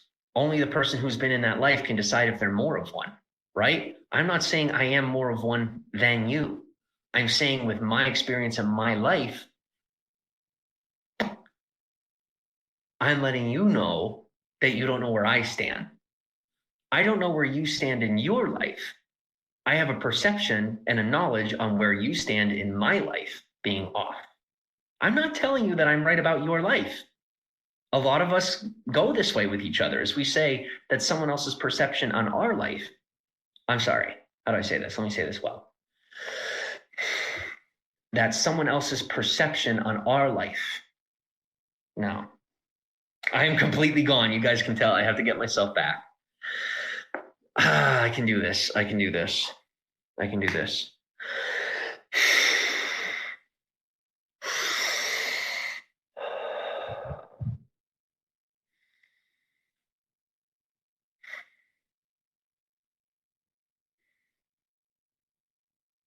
What you're doing is evil. What you're doing to me is evil. Oh, God. I hope somebody out there is watching. I really do.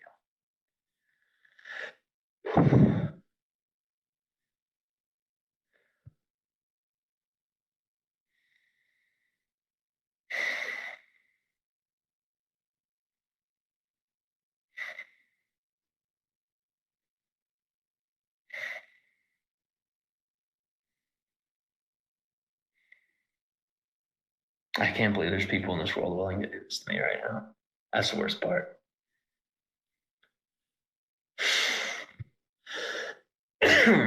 Okay.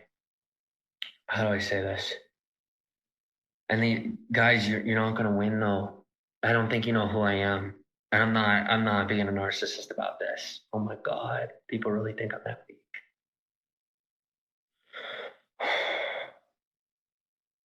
Evaluating my personality is it's not enough. But hey, you got every answer. I've met these narcissists before, guys. Think they have every answer about me, or that they have enough answers to evaluate how it works.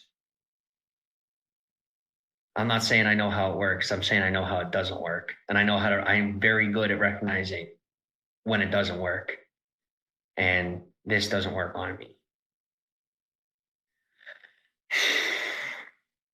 Okay. What does work here? Let's get back to that.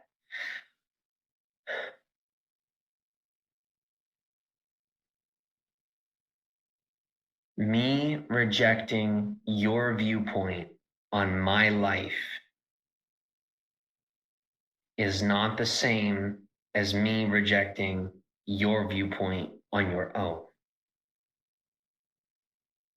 That's what I'm saying.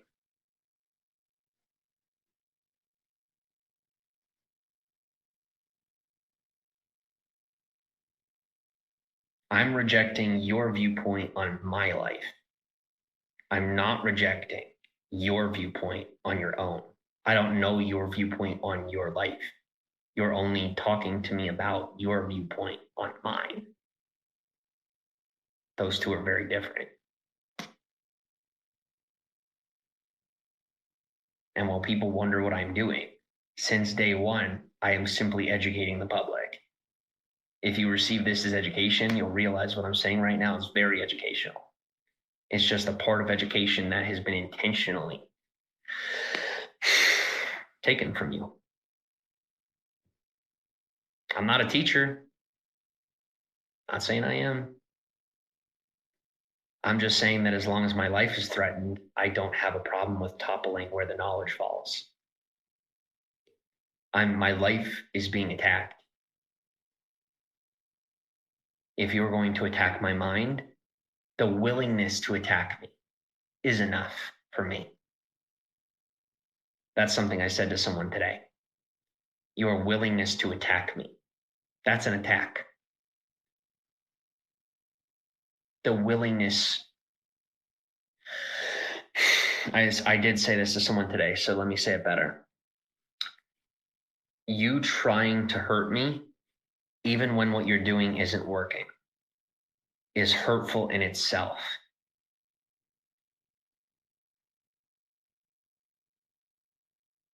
I'm not falling for what you're doing. I'm hurt that you are still willing to do it. Regardless, I guess you could say, is that even when it's no longer working, that you're still willing to keep trying that thing. Or that when it's no longer working, you're willing to take it further. That's something that hurts me and confuses me a little bit. That there are people out there who will chase after pain for others, as opposed to putting themselves, God forbid, they put themselves through a difficult experience. God forbid, they lift a finger and have to do any of the work, and then call themselves human. And I have had to do a lot of work for free. I have pretty much worked for free my entire life.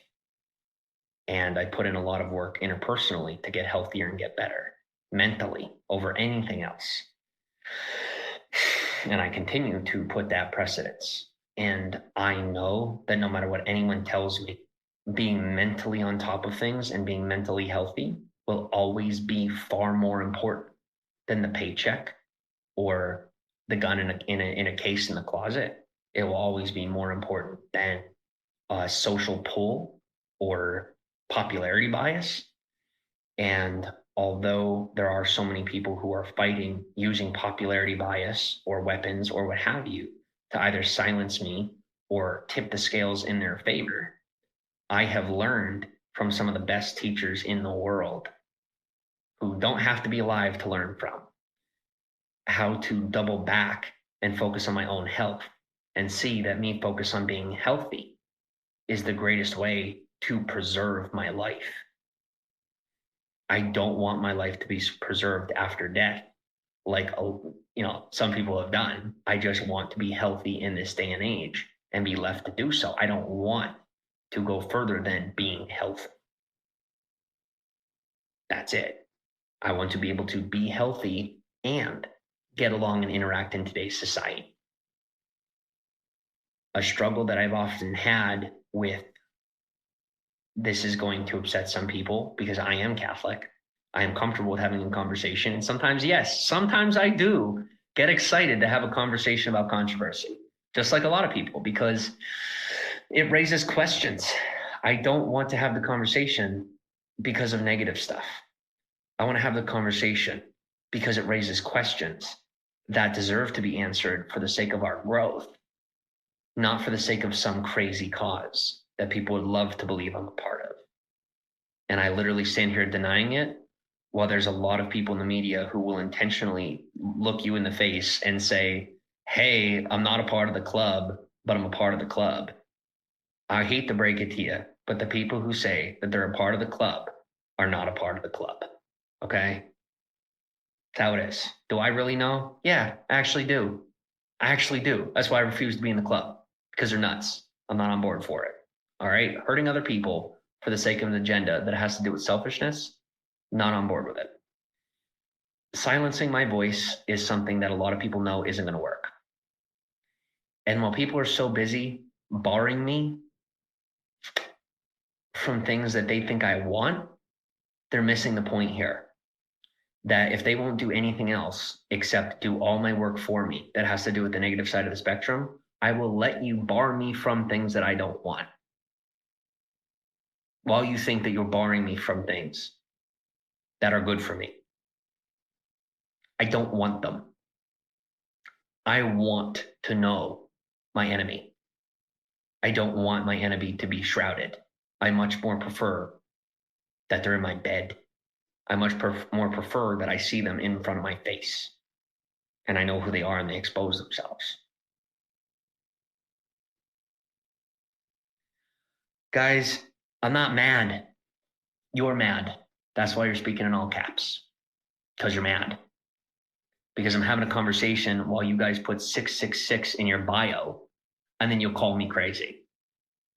You'll follow 666 people or 669 people, and then call me the nuts one. I'm not all that crazy.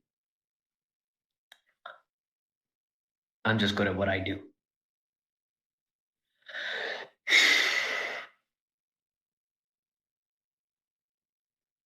I'm just good at what I do. Nothing. I would much prefer to be doing something right now, guys. But you don't want me to.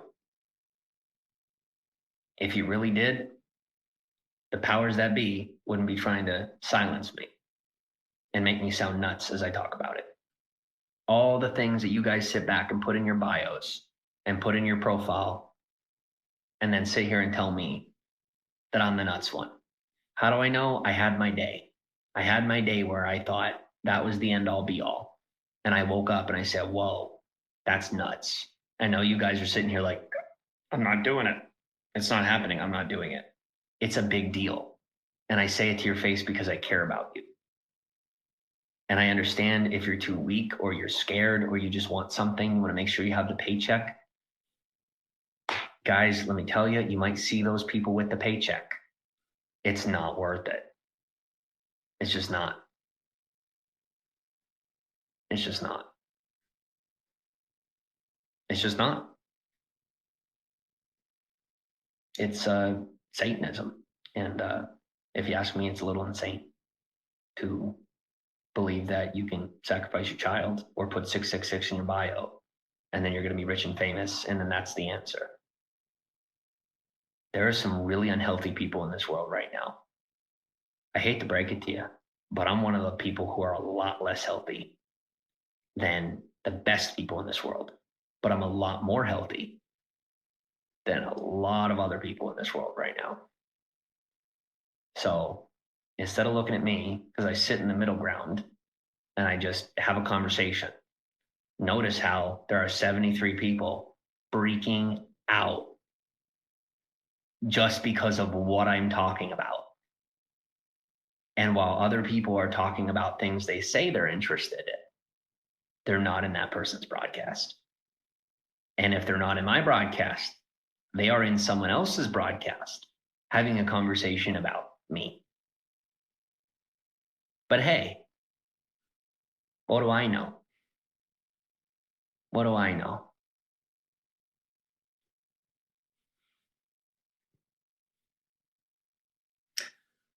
Actually, I'm not crazy, Jimmy, because I'm talking about conspiracy theories and having conversations about things that you guys are too afraid to talk about.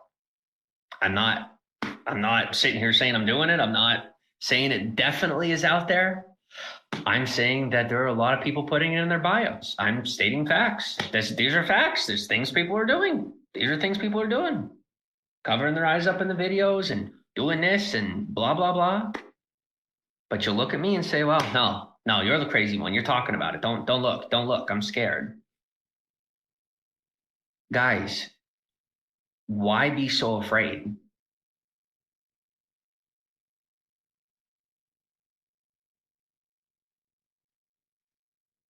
I guess there's a lot of people afraid of dying. I would prefer not to die. But I'm not all that afraid of it. And it's not because I'm crazy. It's because we only live one life. I have been silenced my entire life. My entire life, guys. People have been shutting me up. That is why I'm not shutting up. And if people would stop trying to shut me up or get me talking about what they want me to talk about, the world might find some resolution. And this entire broadcast, the main thing that's happening is exposing how most people are not all that interested in a resolution. And the ones that are not in my broadcast. And it's because I really thought that I was seeking a resolution because I care. And I didn't see how I was causing a lot more damage than I was helping. Please don't write me off just because I'm still learning how to help. Don't write me off because I'm still getting a grasp on the bigger picture. Don't write me off just because most of the people who have come into my atmosphere and attacked me are off their rocker and off the deep end. I'm finding my way back to health. That's going to take time, especially with the psychopaths who have stepped into my life and tried to take it over. It's going to take some time. I'm not giving up.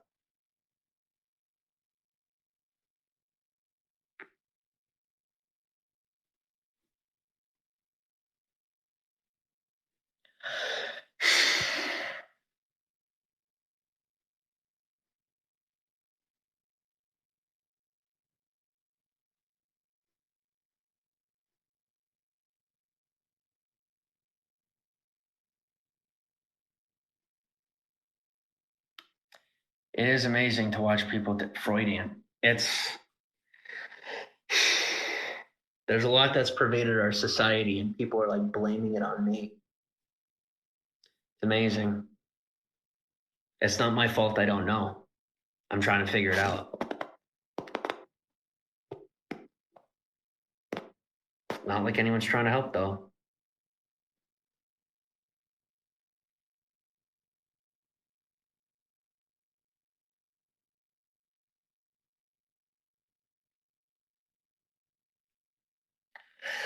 I started off a lot more weak than I am right now, and I was pretty strong already. I've never had the opportunity to be strong. Every time I tried to be strong, people would stop me from even being able to say, be strong. Okay? Every time I think I find an identity, it is immediately stolen from me and told, you're not allowed to have that one. Because it is people trying to make sure I never find my own. And what they're not seeing is that by revoking every opportunity I find, they're making me see that those things aren't so opportunistic. They're helping me to see my identity by taking away my ability to take on one that I thought was a part of mine. I'm finding my own through process of elimination, and a lot of other people are doing most of the work. You see? Look at, they're doing the work. They are. So I'm just grateful for the results it's creating. And I know I'm being ambiguous about that. You just trust my word. I've had a lot of growth and a lot of progress. And I have most of it to account for the people who have been trying to hurt me, which is a spooky thought, but it doesn't have to do with me not doing the work. I've done plenty. It's just there are a lot of people out there who want to work a lot harder while I work smarter. And I'm learning that I want to work smart and hard, not just one or the other, because I saw that just working smart, I was only going to make it halfway in my life. And so I've been learning to work smart and hard. And working hard is something I used to do, but I got discouraged. And so I'm getting back on that horse and I'm working hard again and not just smart. I'm not all the way there yet. Don't look, like I said, don't look for the master degree right now because I'm not there. I have a lot of work to do, but I'm regaining my strength. No one can take over your life. I hate to break it to you, but that is not the truth. if you are seeking out more in life, it does expose an opportunity for other people to step into it. When we settle for, not settle necessarily, okay? So let me say it this way. If you already have what you want in life, then that's going to be your perception, right? You found what you want. No one can take over your life. You have what you want in life. And so there is no recognition that someone else could take it because maybe there's no one trying to, right? I have people trying to take mine because they want it. Maybe no one wants your life because you have it, you like it, they're not interested because they have one similar. There's a lot of people that would like to have the amount of traffic that I have. They'd like to know the things that I know. They would like to find out how I keep finding out the things that I'm finding out. And that's I would say one of the biggest things that people keep trying to siphon from me. They're trying to figure out how the hell I am figuring things out so quickly. And they don't see that it is a process of giving and forgiveness. It has nothing to do with the information itself. It has nothing to do with the logic. I mean, the logic helps, but realistically, it has a lot more to do with freeing myself of emotional weight through a legitimate process of forgiveness. And that forgiveness, it alleviates a lot of weight, a lot of weight that weighs down on us mentally and really impedes our process and our ability to be able to process information. Forgiveness is key. It works really, really well.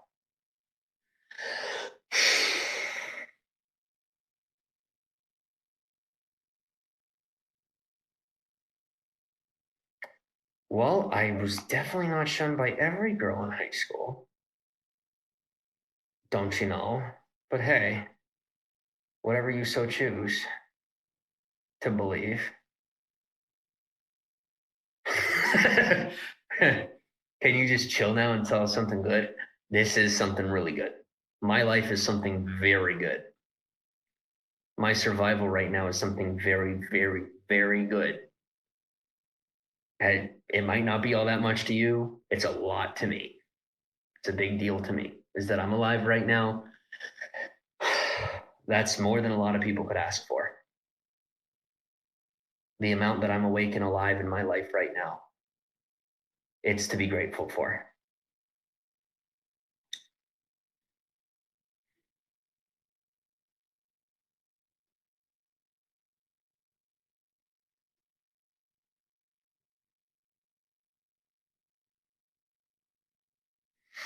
I am the punchline of social media.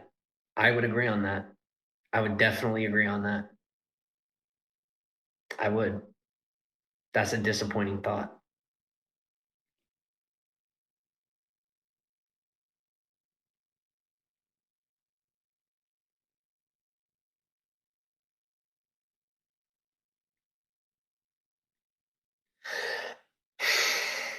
Prince Pricey, let me say, as far as that song goes, once again, the enemy becomes my footstool.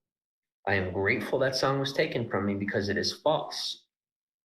I don't love my occupation.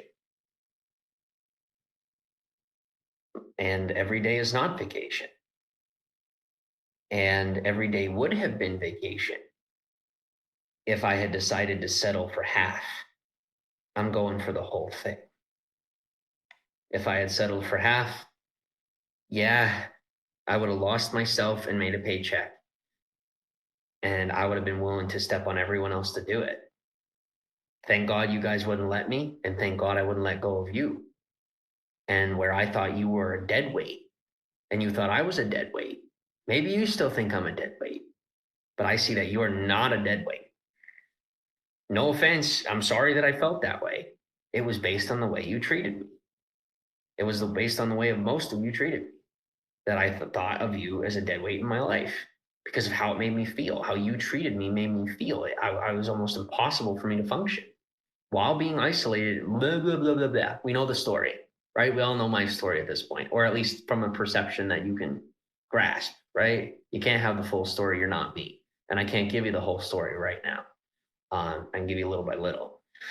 But like I said, I am very grateful for the things that have been taken from me because they were not necessarily taken from me. They were never really mine. And I don't want the things that aren't mine. I want everything taken from me that's not really mine, even if that's my freedom, because it will expose what really is mine and what isn't from the start, from the get-go. That's the point. It is a lot more valuable to me to have everything taken from me that does not belong to me so that I can see what really is mine. And if someone's going to stand and say that my life isn't mine, well, then I guess I never should have had it anyway because it's an illusion and it doesn't belong to me. I'm pretty sure my life belongs to me. I might be wrong. I'm really hoping I don't have to find out the hard way. But I'm going to continue to live my life with freedom of speech, with all the freedoms that are in our Constitution. And if someone takes them from me, that is proof and exposition that they are being oppressed and suppressed depending on race, religion, gender, and background. More than likely, my life isn't going to be taken. More than likely not. But I've come to a point in my life where I don't know what else to do other than to just be here, because there's so many people that would prefer me to shut up than care about each other. Forget just me, but that they have to agree upon the loss of human life for the sake of an agreement having to do with lying. Not illusion, but like lying. That's what bugs me. And especially with how many people have challenged my integrity. Guys see this. You guys are now starting to understand how my mind works because, yes, I've kind of been forced into a corner, but I'm making my own personal choices on how I take it and how I treat it. And so people have said, well, you're this and you're that. So I've worked very hard to say, okay, am I really this? Am I really that? And in the ways where I say, okay, yeah, I have been. Then I'm like, all right, well, let me change that. And so I'm making my efforts to change it. And excuse me, the way that people are saying you are not that, I'm saying, okay, well, am I really not this? Am I not that?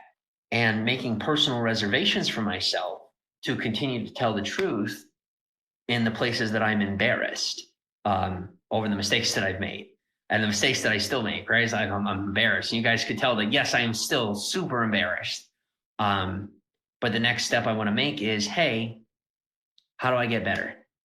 And as people continue to pick me up and put me down, as they probably dropped their own children, pick them up and throw them down, pick them up and throw them down, and then get embarrassed and then blame someone else. And it's just a pattern of abuse that shows all the way down to screenshots and hearts, is that these people want to be seen. And as much as they want to paint me as crazy for seeing them, they don't realize that my ability to see them in itself keeps me safe, no matter what the public perception becomes, because there are going to be a lot more people curious to find out if I'm telling the truth than there are people willing to bury me. And those are statistics that I do have. So let's keep stroking each other's ego and telling each other we're smart. But I'm doing it on camera, and people think that makes me dumb. Keep using me for your own efforts and see how it's going to backfire, because you're using my human life like a weapon, and I'm saying that I am not on board for it. To me, God is real. Maybe God's not real to you, but to me, there is a God, whether it's a she or a he or what have you. Like I said, I'm Catholic, but if there's a Mother Earth, I don't know. But you sometimes got to wonder if natural selection has its way of choosing on its own. And no matter how much human intervention plays a role,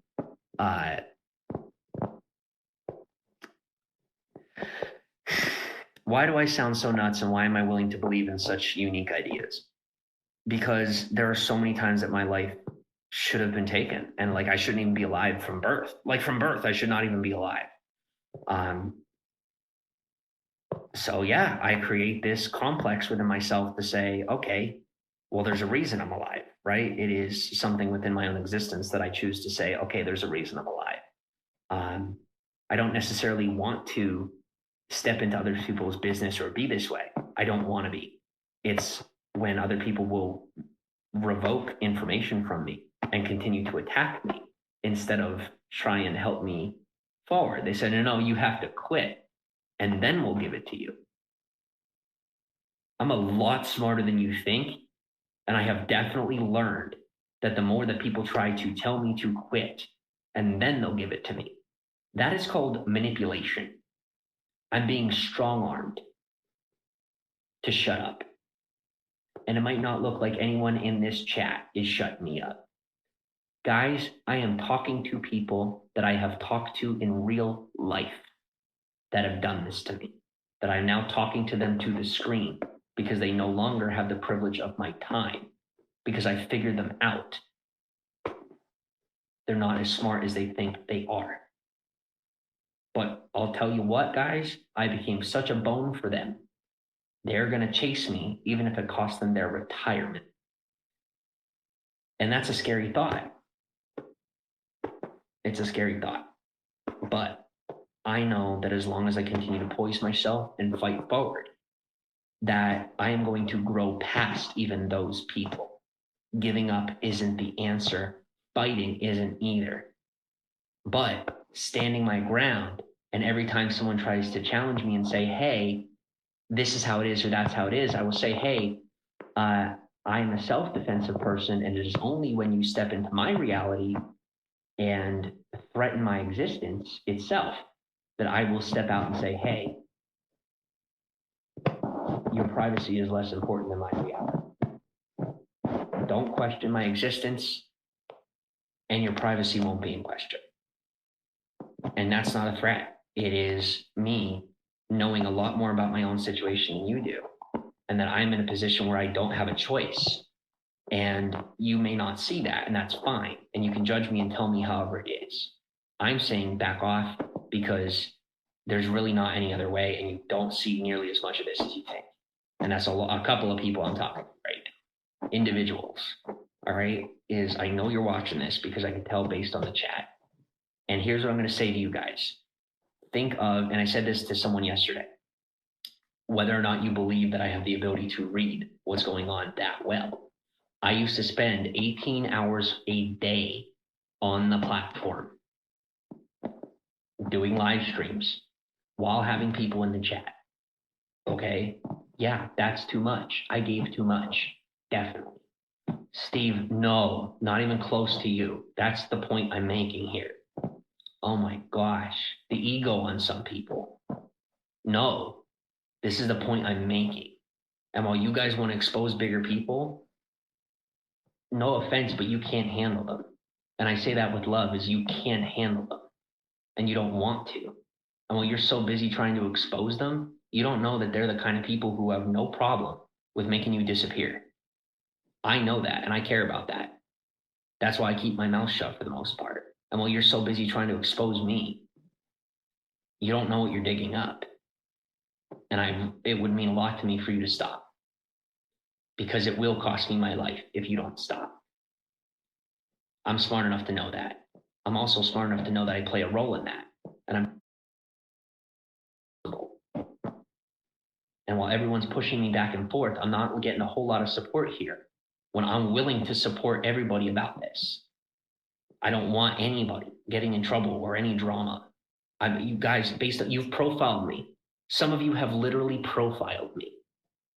Piece together my profile, my personality, put it all together. Put it all together. I'm not gonna have a conversation about it. Please stop.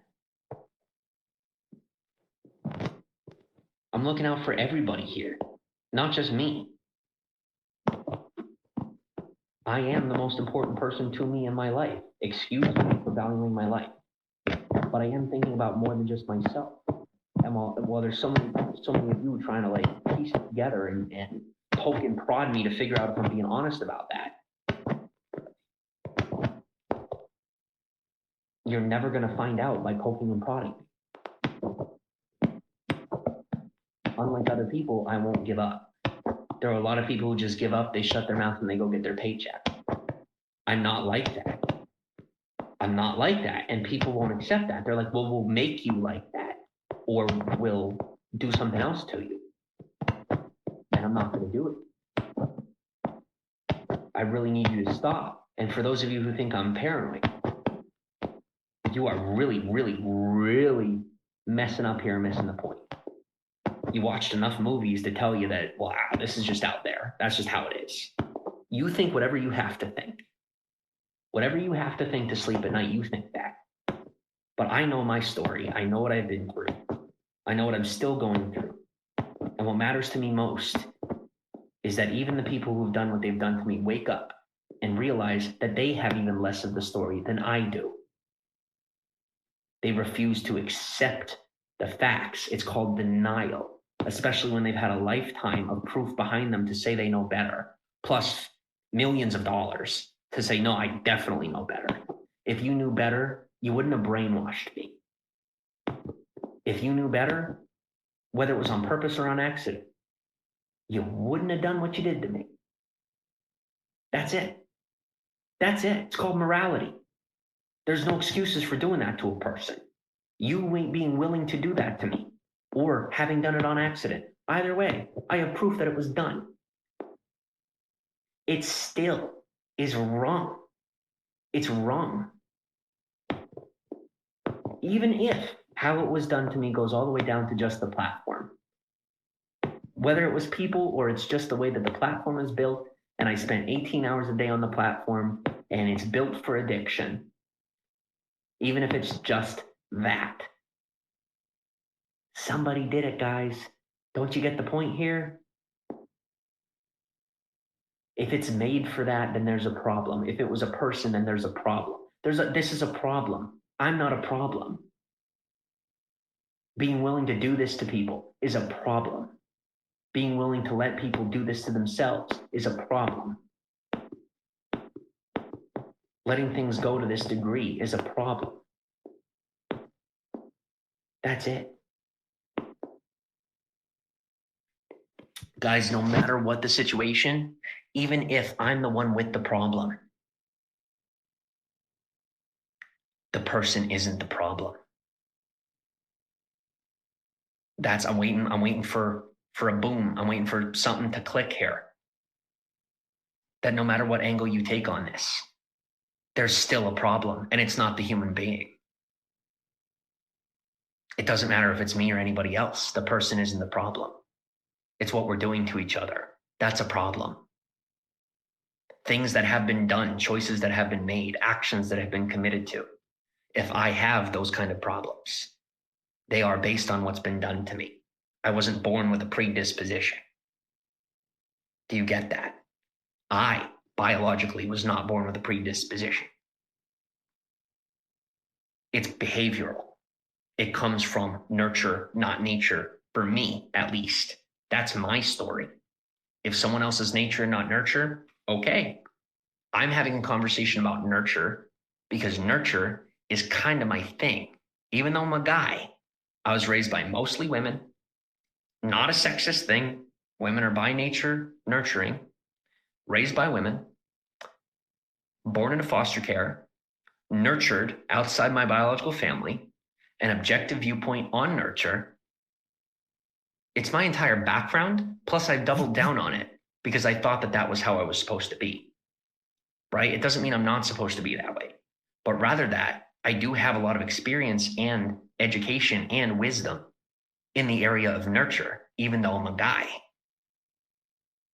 And so as a guy, I can take a logical standpoint on an emotional conversation. Emotions are the end point of a thought. Everything starts with a thought. It ends with a feeling.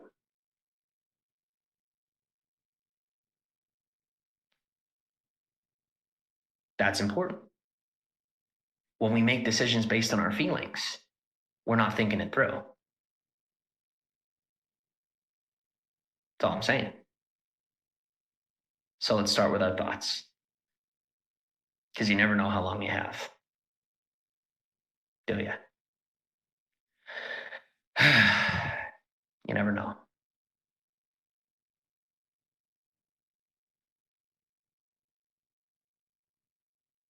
You never know how long you have. It's important to remember. It's also important to remember that there are people in this world who will take someone's life for educating other people without their permission. That's called control and manipulation.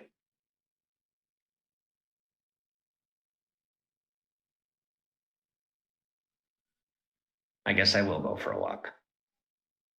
And I'll talk to you guys real soon.